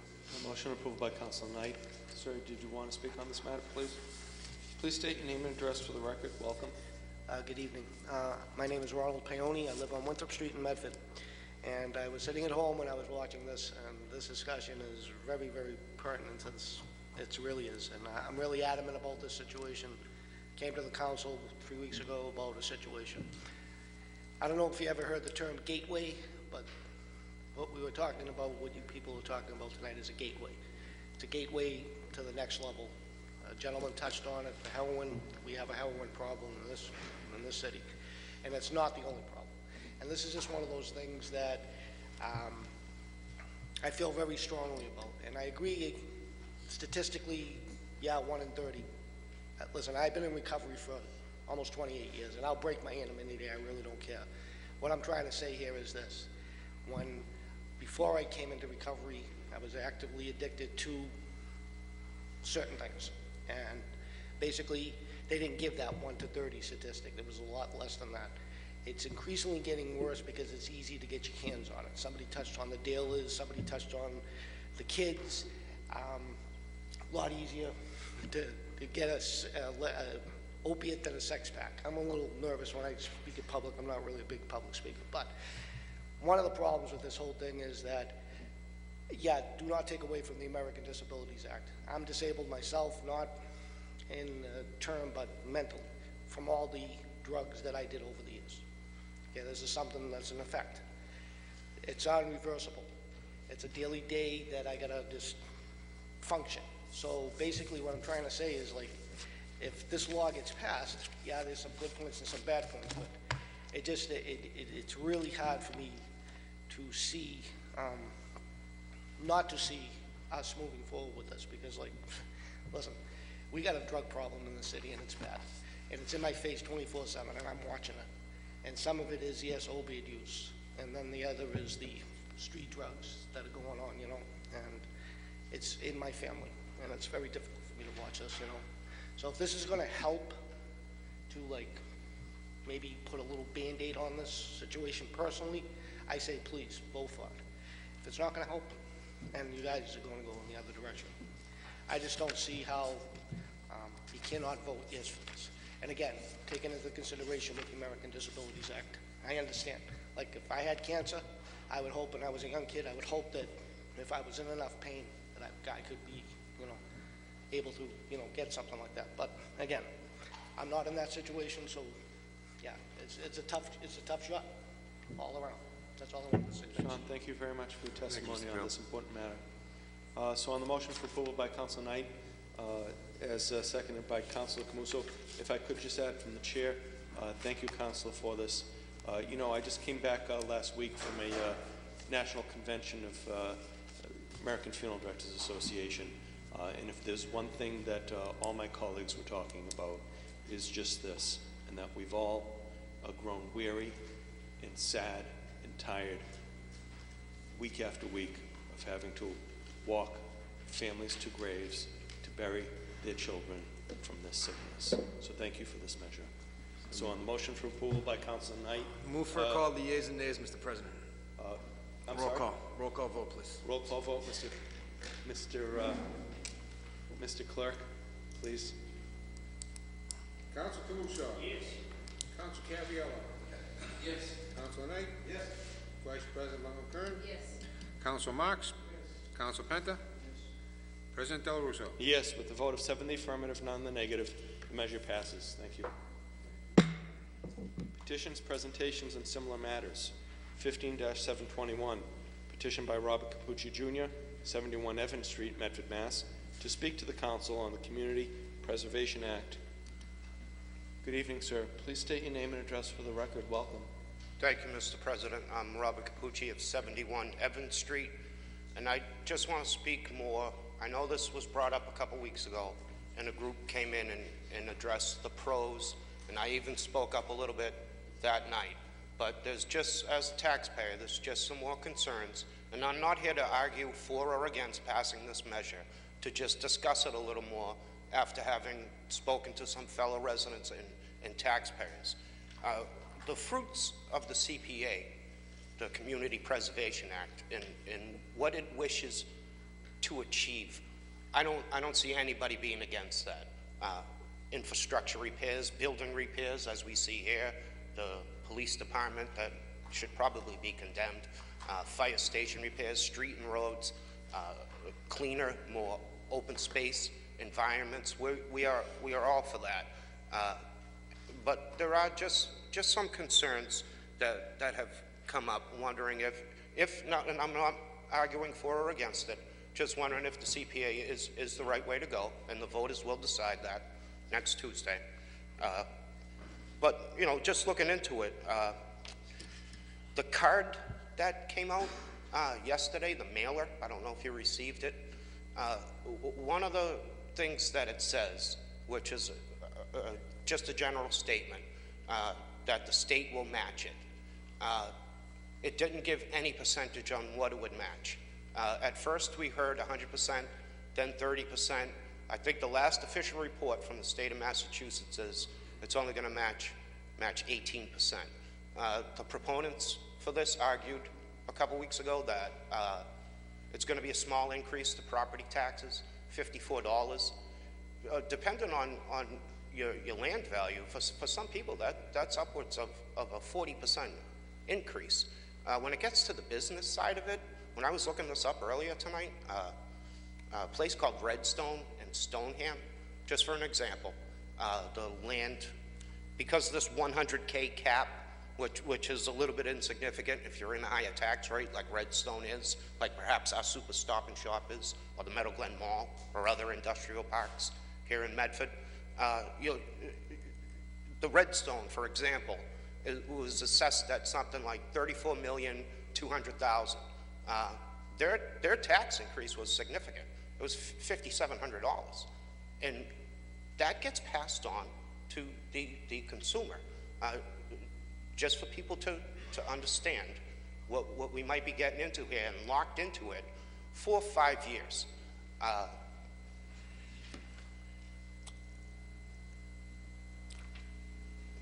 There are also alternatives to this that people have been discussing.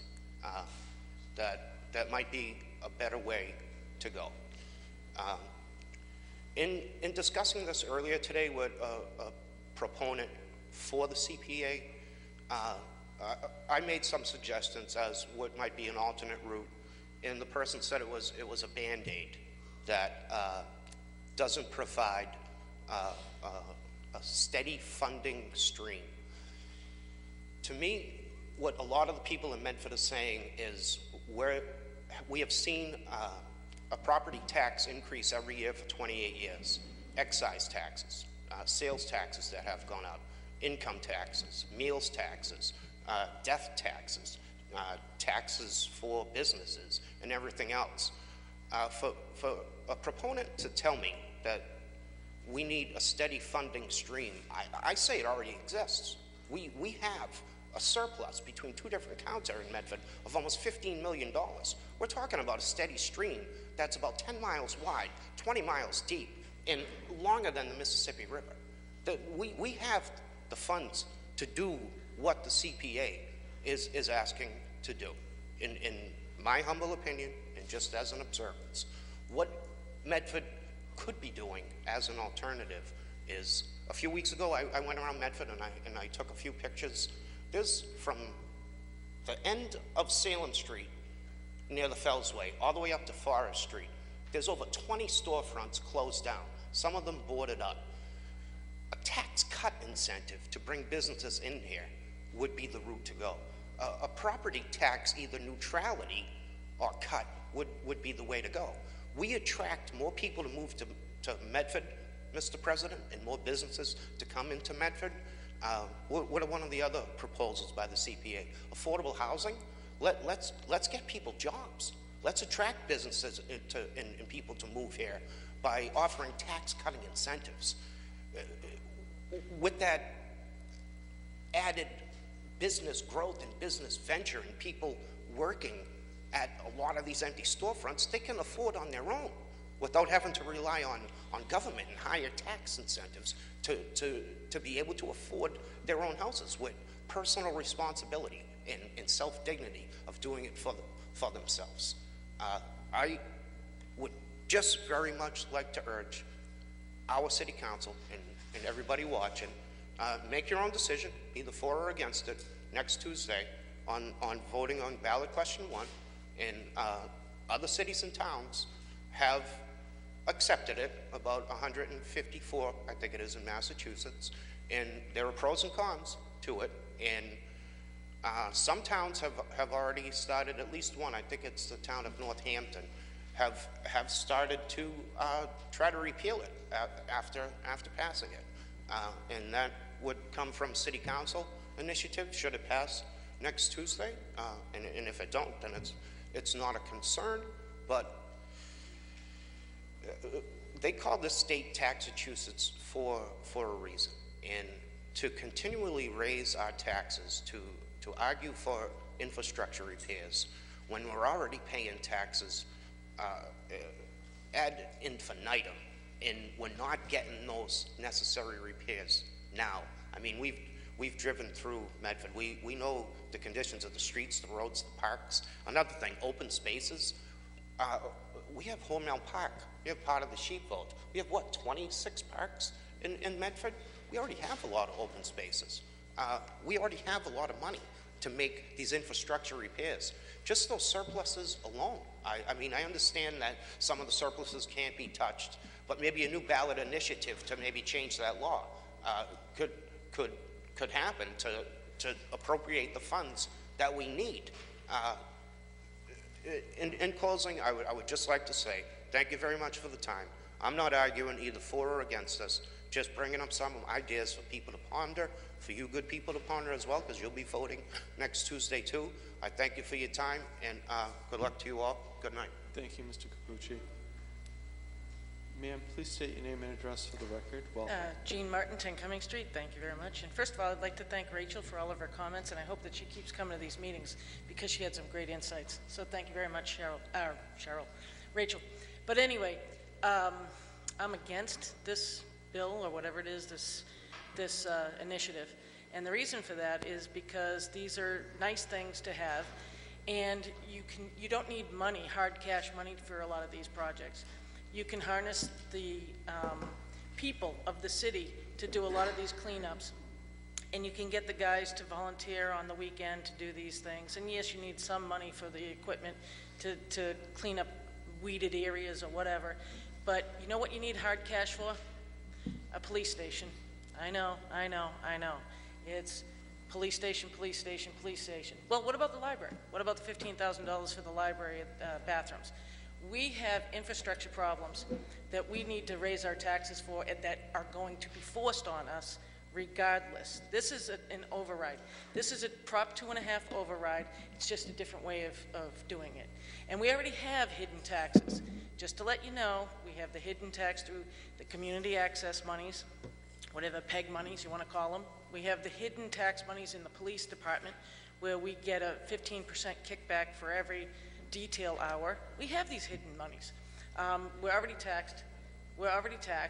We need to sit down. We need to harness the energy of the city for all of these extra projects. And I know, I know. You get tired of hearing me say the same thing, and I get tired of saying it, to be honest with you. But we need a new police station. We need hard cash for that. You can't use volunteer work to put in a foundation for the police department. You can't do it. You have to buy a bigger lot, and that needs hard cash because we're 1/3. The police station is on a footing that is 1/3 smaller than it's supposed to be. And until we get that, you're going to have to get sick and tired of hearing me because I'm just going to have to say it over and over until it gets done. But I appreciate your patience. I appreciate the council's patience, and also the people behind the rail can afford the $56 increase, but a lot of people can't. So if we're going to have a tax override, a 2.5 tax override, which is what this is, then let's make it count for something like the library, the Chevalier, which I went to the Bee Gees, it was fantastic. And I want to see a $50,000 banner in front of the place. What do you call that? The banner? The marquee. I want to see the $50,000 marquee in the front of it. I do. I'm not against these things, but this is a 2.5 override. Anybody who has common sense knows that. Thank you.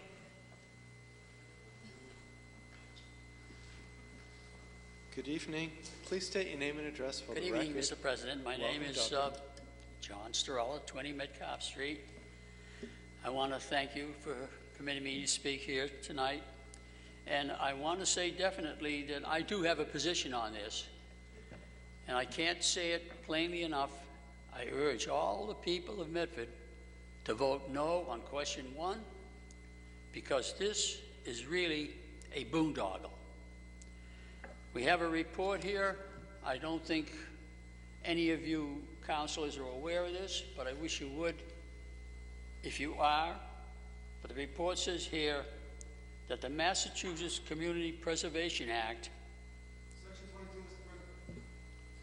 Councilor has invoked Section 22. It can no longer be debated.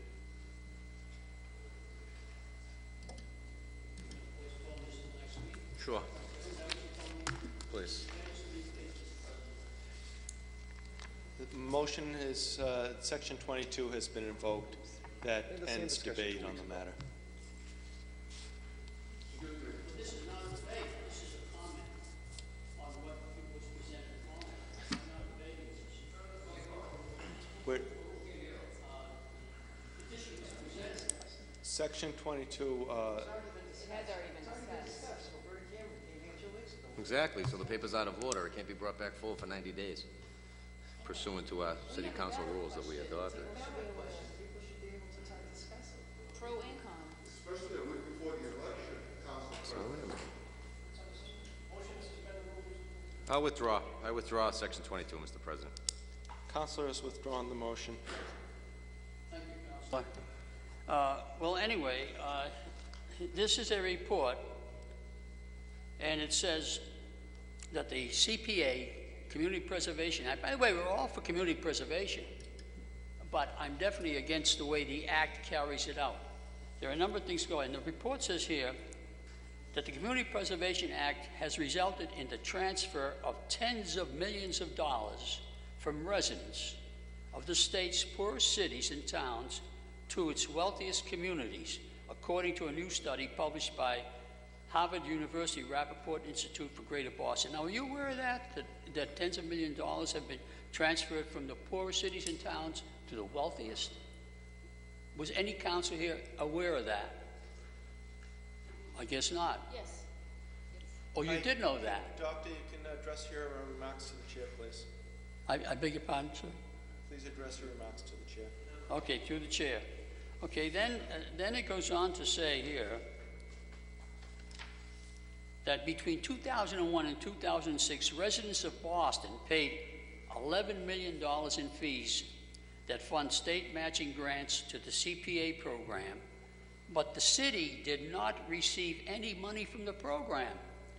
Now, this business of saying matching is really a half-truth. The word matching really means to equal, and the state contribution does not equal what the cities and towns are paying, and that's what's going to happen in Medford. We are not going to get an equal amount as to what we're contributing. Then it goes on to say, similarly, while residents of both Springfield and Worcester likely generated more than $3 million in CPA fees. By the way, the fees come from transactions on real estate, and they're constant for everybody. But you might make that contribution, a city and town like Medford, but not get any money back at all. And so poorest cities like Brockton, Lowell, and Lynn are estimated to have generated more than $2 million in fees. None of those communities received any of the state funds. So here's what we're doing. That's why I urge the people of Medford to vote no on question 2, because you're going to contribute money, your taxes are going to be increased. This is a tax on a tax on a tax. In contrast, now let's give you a contrast of a rich city like Cambridge, which generated an estimated $1.6 million in fees. It has received more than $27 million from the Commonwealth. Now, here's a city that gave only $1 million and got $27 million. Where is the matching in that? Where is the equity in that? There is none. So that is the point I want to bring up. Now, at the great debate, the proponents for the Community Preservation Act distributed these flyers. And the flyers distributed by the proponents or Chevalier on that night, that was the night of the mayor's debate. And the flyer is filled with half-truths. Now, we are seeking the truth, the whole truth, and nothing but the truth. Now, when you present a half-truth to the people, this is not giving them the truth at all. The CPA, it says, imposes a 1.5% surtax after a $100,000 exemption on home assessment.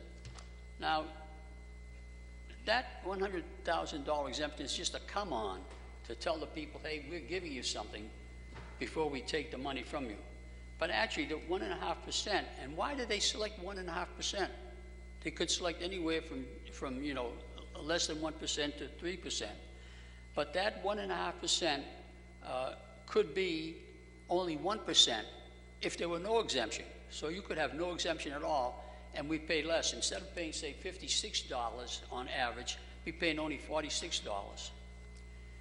The state's contribution to a match, therefore, is less than half true, because the state in the year 2014 contributed only 31% of the match. So they don't match at all. And then it says the money is dedicated to parks, et cetera, and does not go into the general budget. Now, we all know that money is fungible, which means that it's exchangeable, and that's what happens to our money in the budget. I mean, we have money which is really dedicated to the parks and to affordable housing, et cetera. But that money can be replaced by money from the budget, and the money from the contribution will go into the budget. It is exchangeable, so even that's a half-truth. So we have a budget already spending on those needs. I mean, I don't know whether or not you remember it as so, but when we presented the budget, there was money allocated already for these 4 topics. So then it goes on to say that the tax can be canceled in 5 years. That's true. Half of it is true, but the other half is that in order to reverse it, you have to do the reverse of the way it was put onto the ballot. and that is that you need 1,700 signatures again to put it on the ballot. And though 1.5% is the same, the total amount paid, by the way, each year will not be the same. It will not be $56. It will increase with the tax levy. As the tax levy goes up, 1.5% of a higher tax levy is more than $56. It will go from $56 to 60, from 60 to 65, 65 to 70. So that at the end of the 5 years, it will no longer be $56. So there's another half-truth. They're not telling you the whole truth in that respect. And now they all go on to say that CPA has been adopted by 158 communities. But 158 communities is not even half of the 351 communities. And that is after 15 years when it was enacted. So that more than half of the communities are not enacting it. And they have good reason not to, because money will be transferred from their taxpayers and given to richer cities and towns. So they also says there are 9 members on the City Community Preservation Committee. This is our city committee. And five of those, by the way, will be selected by the mayor. So once again, the people who are paying the taxes have no say in how the money is distributed. And 4 others are appointed by city ordinance, but approved by the city council. So the citizens do not determine where and how much money will be spent. The council must give final approval. So the project is still controlled You have one by more the minute political... to speak, Doctor. I beg your pardon? You have one more minute to speak. I'll end before that time. So the project is still controlled by the political process. It's not controlled by the people. The taxes are paid by the people, but they have no say in how this is passed on to open spaces, to parks, to affordable housing, etc. Thank you very much, Mr. President. Thank you. Hi, please state your name and address for the record. Good evening, I'm Bruce Kulik, 168 Grove Street. And initially we were told that we would not be able to campaign here for or against, but that seems to have been violated by many. Obviously I am for the CPA. I'm one of the people who have helped to gather the signatures to get it onto the ballot, and I feel very passionately about it. Additionally, there have been a number of innuendos that really are not accurate, the biggest being the one talking about money being transferred. Well, if you have a problem with the money being transferred from poorer communities to the richer communities, that should be taken up at the state level, because it was set up to provide a general fund in which cities and towns that passed the CPA would actually receive these funds. So those communities that aren't receiving any of these funds are communities that have not passed the CPA. So for us to receive money from this general fund in the state, and this is extra money that comes into Medford. This is not money that is on your tax bill. This is money that we have already paid, and we're just sending it away because we don't have the CPA here. That's very important. So the CPA is something that if we pass, we do get the matching funds. The previous speaker was correct. In 2014, I'm sorry. Yes. Do I have the floor, or does Mr. Penta have the floor? Point of information. Point of information, I'm sorry. When you talked about matching funds being matching, can you explain? I'm speaking that right now. Speaking to that concern. No, let's talk about, you're going to talk about the percentages? I'm speaking to that exactly right now. The percentage? Exactly. Okay. Right. What I was saying is that in 2014, the state match was 31%. In 2013, it was 52%. We don't know exactly what that amount is. That's absolutely true. In future years, the percentage could be less. I did recently read, however, in the Boston Globe that there is a move afoot to provide additional funding into the CPA at the state level. I think that's a great idea. I don't know whether that's going to happen. But nonetheless, what will happen is we will not get any of that money if we do not pass. Point of information. It was disclosed at the meeting that we had, and I don't know if you were there or not, at a committee of the whole meeting this year, and the state has already acknowledged it's 18%. It went from 31% down to 18%, and that's providing that they can balance the budget for this year. So it's 18% coming back, and the city will be paying the taxpayers will be paying, if they vote for this, 1.5% on that. So it's not a complete match. You're only going to get 18% back. That's what needs to be clarified. Okay, so... Thank you for that point of information, Councilor Penta. You may continue, sir. Certainly. So if I'm making an investment of some sort and my stockbroker tells me that I'm going to get 18% on that investment, I don't know about you, but I'm going to make that investment. 18%. You don't get that kind of return on anything now. So... Can we allow the man to speak, Councilor? I understand that, but the fact of the matter is, I think it needs to be understood and clarified. We're not investing stocks here. You're talking about taxpayers' money, and this is not a complete match from the Commonwealth of Massachusetts. It doesn't matter whether it's taxpayers' money or whether it's your own investment. If you look at the arithmetic, you're putting a certain amount of money out there, and you're getting an 18% return on it. I mean, that seems to me like that's the kind of thing exactly that we ought to be doing and embracing to see how we can get more money here. You know, there's other factors here that, that need to be clarified, because in addition to claiming that this is against the communities that are not so wealthy, it's because these other communities have had the wherewithal to pass the Community Preservation Act. That's why they're reaping the benefits more quickly than we are. So a couple items that really need to be pointed out here, and let me just look at my notes to say. There was a mention about infrastructure, and it was implied that the infrastructure would go to things like fixing potholes or streets or that sort of thing. But in fact, there's a strong limit to what the CPA funds will permit.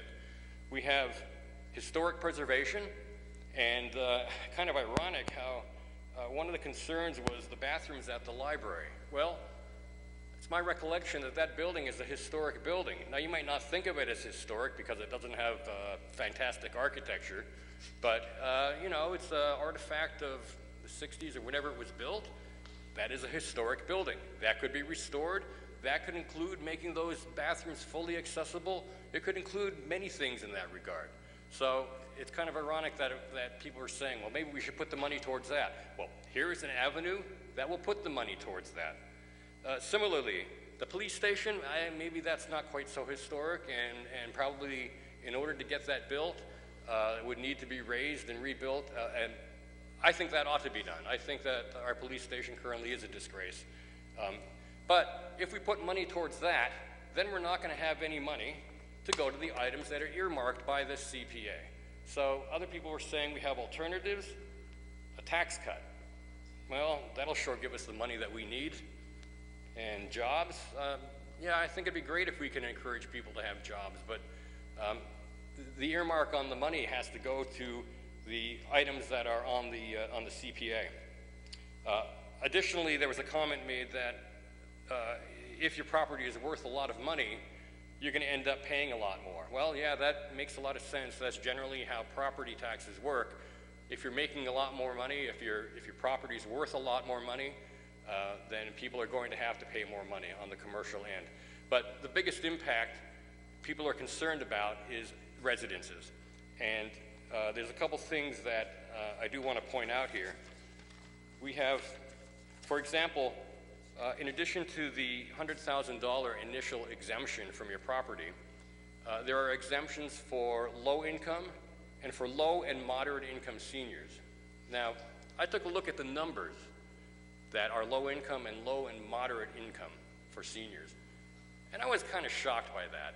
You know, these are not numbers that if you were in the middle of Kansas, people would say are low or low and moderate income. We're looking here, for example, if you've got a household size of 1 and you're a senior, which incidentally is 60 plus. Yeah, I'm not going to figure out who is 60 plus up behind the rail here. I will be shortly, but not yet. In any event, $68,950. That's almost $69,000 a year, and that's income. That does not include net worth. That does not include your investments. 69 for a household size of 1 for a senior. If you happen to have a household size of 2, that's $78,800, nearly $79,000. So you can apply then to have an abatement, a significant abatement on the CPA for that matter. So I think we can say pretty easily that If you're a senior and you have low or moderate income, you're not going to be paying, and it's not going to be costing you anything with regard to the CPA. Similarly, the low income maximum, well, those numbers are lower, of course, but there's still $55,000 for a household of one. $55,000. So that's considered to be the low income maximum if you're making underneath that. So, you know, we did these numbers and we came up with some averages of what people will be paying. And I'll recite them again because I think these are accurate for the first year. And you're right, as your property taxes go up, the amount's going to go up. You're going to be paying that, costs are going up. I think most people think that's only reasonable that as costs go up, you should expect to be paying more taxes as a result. So if your assessed value is $300,000 on your property, you're going to have an approximate income of $35. So, I don't know, what is that? 3 cases of beer, a couple bottles of decent wine, go out to dinner at McDonald's. $400,000, $53 a year. $500,000, $70. And of course it is going to go up. The more your property is worth, the more you're going to end up having to pay. I did have just a few other points here regarding it. We had to talk about the excise tax, the other taxes, the so-called Taxachusetts not being used for any of these facilities, and that's partly because they've not been earmarked to it. You know, we have, I think the one area that we probably do a decent job of here in the city, we do have open space with recreation. City Council has earmarked money for that, but there's other areas that we could really use the money. And I know you guys have trouble coming up with the money, figuring out where it is, approving the budgets, et cetera, to do that. Things like... Mr. Citizen, you have one more moment. Okay, thank you. I appreciate that. Things like paths along the Mystic River. That's something which is developing a lot of momentum right now and could be funded through this. Things like the Royal House. Some of the churches around here, I've been told, need new roofs. Those are probably historic buildings, and those are the kinds of things that could also, they could apply. And then, to bring it back again, once the committees, which consist of 5 people that are not directly appointed by the mayor, they are mandated to be with particular commissions that the city already has, and then the other 4, optionally, can be selected by ordinance that you folks will be presenting. You'll be coming up with the ordinance that has who is on that committee. That committee only makes recommendations that then need to come back to the City Council just like any other appropriation does. So the mechanism is really the same. It's a way of funding specific things, and it's something which I think the City of Medford should really consider and vote yes on. Thank you.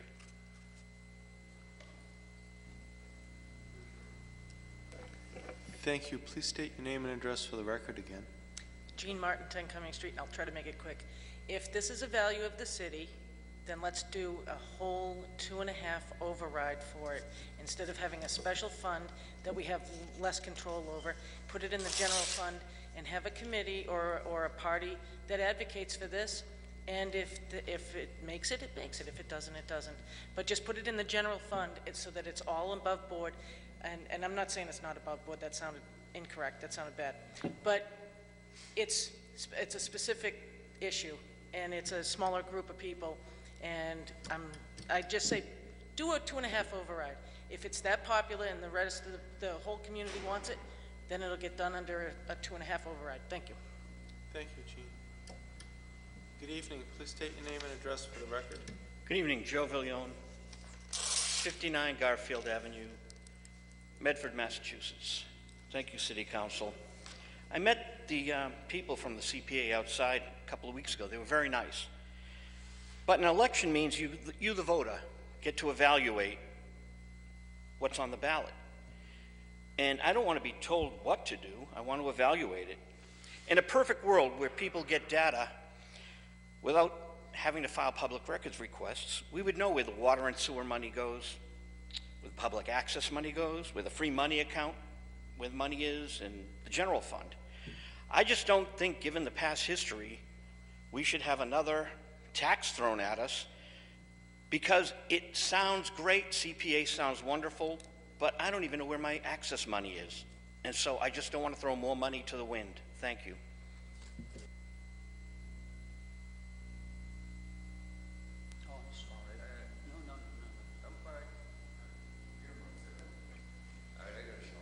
Good evening. Please state your name and address for the record.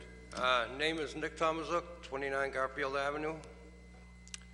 It seems like we're talking about tax and tax and tax. Does anybody stop and realize that we have a lot of old folks in the city that can't afford even a 1% tax increase? They don't get a cost of living increase every year. They're on Social Security. It's a fixed income. What are they going to eat? Dog food? Cat food? Is that what the government's pushing for them to do? These people can't afford a tax increase. It's a fixed income. They don't get a raise every year. Are we beating them until we drive them out of their homes? Is that what we're doing? We ought to be ashamed of ourselves, raising the taxes. Senior citizens shouldn't have to pay taxes. They're the ones that made this country what it is. They fought in the wars. They busted their hump building the railroads and everything else, and now we're taxing them out of their homes. They're eating substandard food because they can't afford good food. And we're going to hit them with another tax. How far can we push you until we push you out of your house? You can't afford it. A lot of them are going to make a decision, either pay their taxes or pay for that prescription at the drugstore. It seems like these pharmaceutical companies are killing them. Pills and everything else is going up about 400%. Where's our government to stop this price gouging? Instead, we're talking about taxes. We're going to drive them right out of their homes. They're going to be homeless, like the rest of them in Boston when they closed Long Island. They took all those Vietnam vets and threw them out, and they were out there in the streets. Thank you for your service. Here you go. Go live in the street. Panhandle.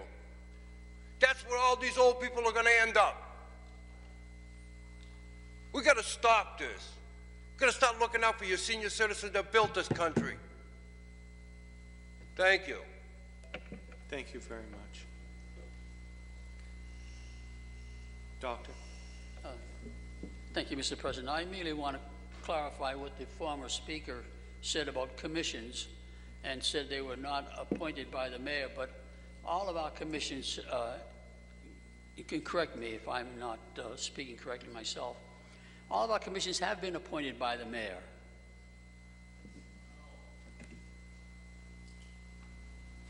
Bruce Kulik, 168 Grove Street, and to the gentleman who just spoke, I did say that the appointments were not directly by the mayor. The commissions themselves vote amongst their members, and I do believe that the members would have been appointed by the mayor, but it is not a direct appointment to the CPA commission. Additionally, I need to reiterate here, please do. I pointed out that there are exemptions for the CPA to precisely address the gentleman who was concerned about our seniors and veterans and so forth being thrown out on the street. Well, that's not what's going to happen as a result of passing the CPA. Once again, if the household size is 1, a senior who is 60 or older, who is making under $68,950 can file for an exemption. So they do have to take a little bit of action. They need to file for the exemption, but that's not a low-income person who is living on Social Security alone who is then going to have to pay this additional 1.5 surtax.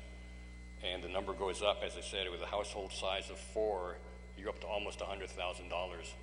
That's $98,500, and frankly, I don't consider $98,500 to be really much of a low income. I don't know about you folks, but maybe I'm living in a different world.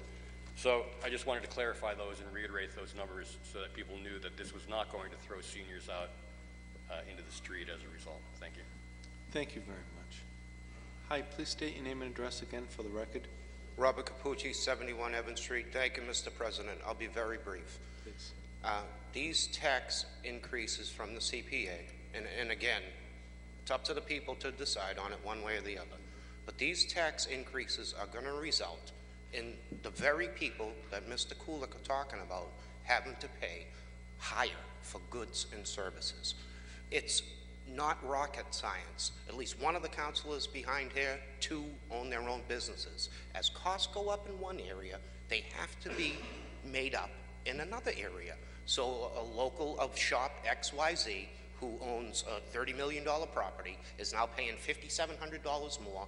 The very people that this is designed to help, it's gonna hurt. It's gonna hurt because they're gonna now be paying more for goods and services. Or the 4 or 5 people that work in the back have now become 3 or 4 and jobs are gonna be lost.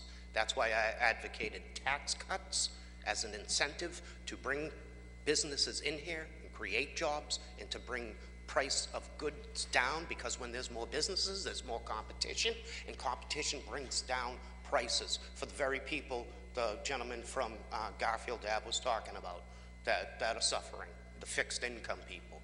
We really need to consider this one way or the other, but again, it's up to the people on election day, next Tuesday, 1 week to go. Thank you. Thank you, sir. Good evening. Please state your name and address for the record. You're the husband of the teacher of the year. Yes, I didn't want to speak for her. She has a master's degree. I don't. Maybe someday she can come up and get some sort of certificate. That was very kind of you, Councilor Penta. No one expected that. We didn't know. Thank you, sir. Andrew Paul Castanetti, 23 Cushion Street, Medford, Massachusetts. First off, I'd like to say, I'm sure Mr. Starella appreciates his right to speak under the First Amendment. Thank you very much. I'll make this very brief, less than 2.5 minutes.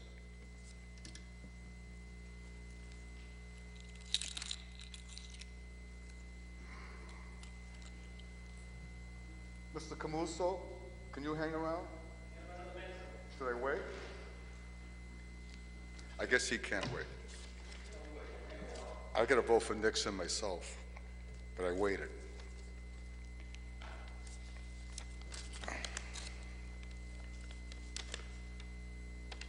Don't want to sound like a Republican, but what, another real estate tax? This CPA, the 1.5% solution, the real estate tax, sounds like, and if it looks like a tax, smells like a tax, then it must be another tax. In effect, this is an override of Proposition 2.5.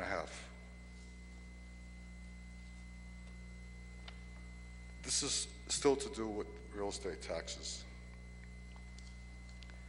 I've been trying for years to get our Medford homeowners a $400 a year, on average, real estate tax savings, unsuccessfully. Through the Massachusetts law titled Owner-Occupied Real Estate Tax Exemption, as they do in Malden, Everett, and Somerville.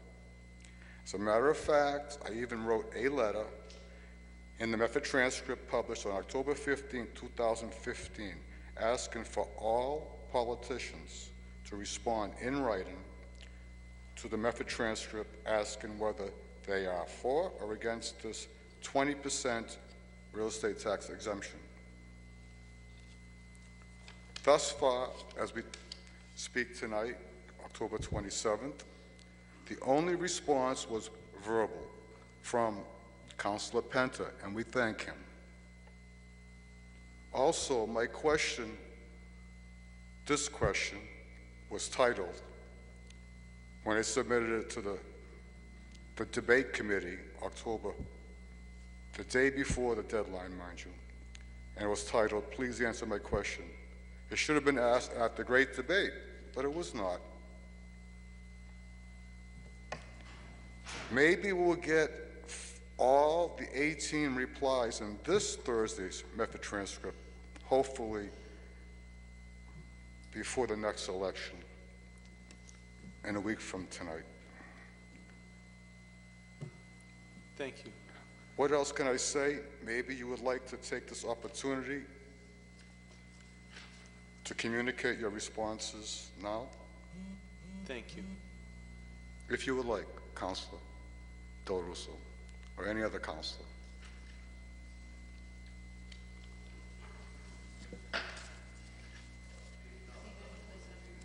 On the motion of Councilor Longo Kern to receive and place on file, all those in favor? Thank you for your silence. Thank you. All those opposed?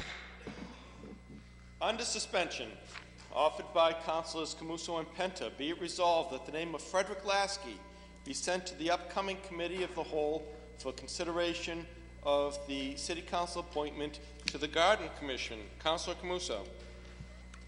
Thank you, Mr. President. As we're all aware, about a month and a half ago, I think it was, this City Council, upon the recommendation of the Mayor, enacted an ordinance to establish a new Garden Commission here in the City of Medford. As I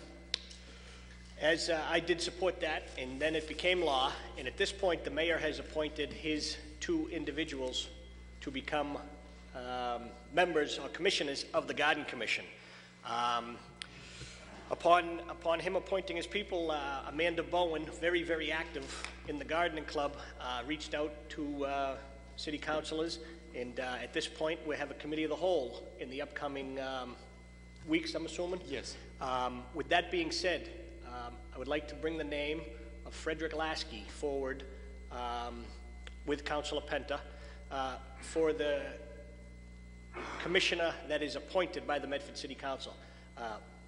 Mr. Lasky has done an outstanding job down at Riverbend Park. Many a Saturday mornings when I'm down there for either soccer or t-ball with my son, we see Mr. Lasky in the garden, and just always, he does a great job. And so I approached Mr. Lasky and asked him if he'd be interested, because I just think he'd be a wonderful addition. We all know his commitment to this community. You're not going to find anyone that's more well-respected than Director Lasky.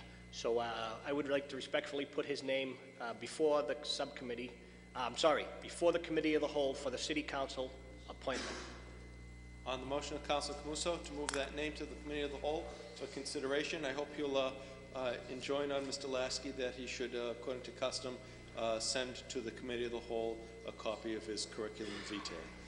Thank you very much. On that motion, all those in favor? Aye. All those opposed? Motion carries. 15-723, offered by Councilor Caraviello.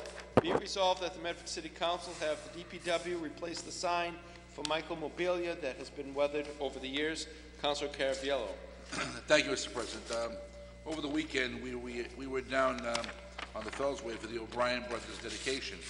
While we were down there, it was brought to my attention that Michael Mobilia sign, which had been there for some time, is all faded and weathered. If we could ask the DPW to replace that sign in memory of Michael, I would appreciate it. On the motion of Councilor Caraviello, all those in favor? All those opposed? Motion carries. Papers in the hand of the clerk. Offered to take papers off of the clerk by Councilor Marks. All those in favor? All those opposed? Motion carries. Offered by Councilor Camuso. Be it resolved that the Medford City Council congratulate Councilor Caraviello for being inducted as the president of the Medford Kiwanis. President Caraviello is the first president of that organization to serve a second term. Councilor Camuso. Thank you, Mr. President. I'd like to congratulate the distinguished gentleman to my right. Thank you. Councilor Caraviello. This is the first time in the Medford Kiwanis history that the same gentleman or lady was elected president for 2 times. So I want to congratulate you. Thank you. And, thank you. And I also celebrated my 20th year at the Kiwanis. And it's our 90th birthday. And as the councilor just stated, 20 years of the Kiwanis. Yes. It's your 90th birthday? It's the Kiwanis. No, I know. It's the Kiwanis' 90th birthday this year also. Yes, it's the Kiwanis' 90th birthday. Happy birthday, Medford Kiwanis, Thank and you. congratulations, Thank you. President And Caraviello. last but not least, I want to thank him and his committee for putting on a great Taste of Italy. Because as I stayed home with my son that evening, my wife had a fabulous time at the Taste of Italy. Yes. With Adam and you and the rest of them, the Yep. rest of the councilors. Yep. So, thank you. Councilor Marks. I'd also like to congratulate my colleague for being a 2-timer. That's it. Yes, indeed. Maybe that did come out right, Mr. President. Congratulations, Rick. On the motion for approval, all those in favor, all those opposed, motion carries. Also offered by Councilor Camuso. Be it resolved that the Medford City Council send its sincere condolences to the family of Albert C. Webb, who passed away recently. Mr. Webb is the father of Chris Webb and his wife, Sherry Cutler Webb. So if we could stand for a moment of silence, please.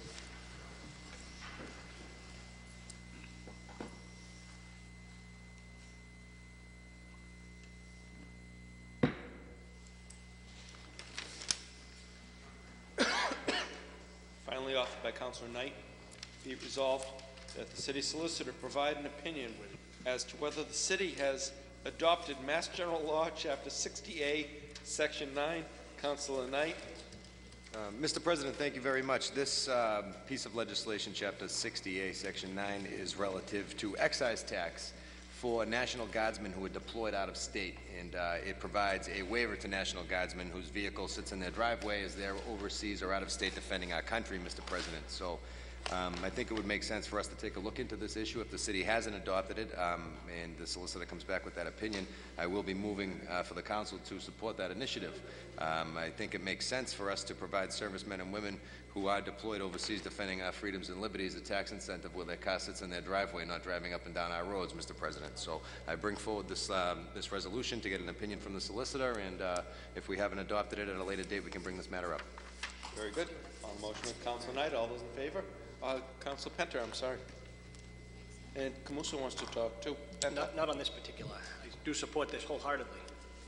Very good. Councilor Penter? I think you need to explain National Guardsmen, because we have all kinds of branches of the service. These people that are in reserves, these active duty people, or what? There would be reservists that are deployed. Say it again? Reservists that are deployed. Isn't the National Guard all reserves? Excuse me? No, the National Guard. It's active duty is not the National Guard. That would be the Army, Marines, the Air Force. On the motion of approval, all those in favor? Aye. All those opposed? Carries. Excellent. The records of the Mr. President, Councilor Camuso. If I may, just like to say a few words before we close this evening. I want to wish everyone well next week as I'm sitting at home watching TV, enjoying my next Tuesday evening. This has been a great election year. And I'm not going to make it political at all. I just like to say a few words. This has been a fun election year. You look at it, there hasn't been an election for mayor in this community for 28 years. When Marilyn Perica and Michael McGlynn went head-to-head in an election. Next Tuesday, you have three races, and everyone should get out and vote, because it's your school committee, it's your city council, and it's your mayor. This is unprecedented here in the city of Medford for 28 years. And there are two candidates for the chief executive position in this community, and I want to wish them too, as well as everyone else that's names appears on the ballot next week, well in their endeavors, and I'm not going to miss it that much. So best of luck to all of you and the people at home that are on the ballot as well. Thank you, Councilor. Very good. And we'll have the records of the October 20th, 2015 meeting were passed to Councilor Marks. Councilor Marks, how'd you find those records? Review the records, Mr. President, and appear to be in order to move approval. On the motion for approval by Councilor Marks, all those in favor, all those opposed, motion carries. And on the motion for adjournment by Councilor Knight, all those in favor, all those opposed, meeting adjourned.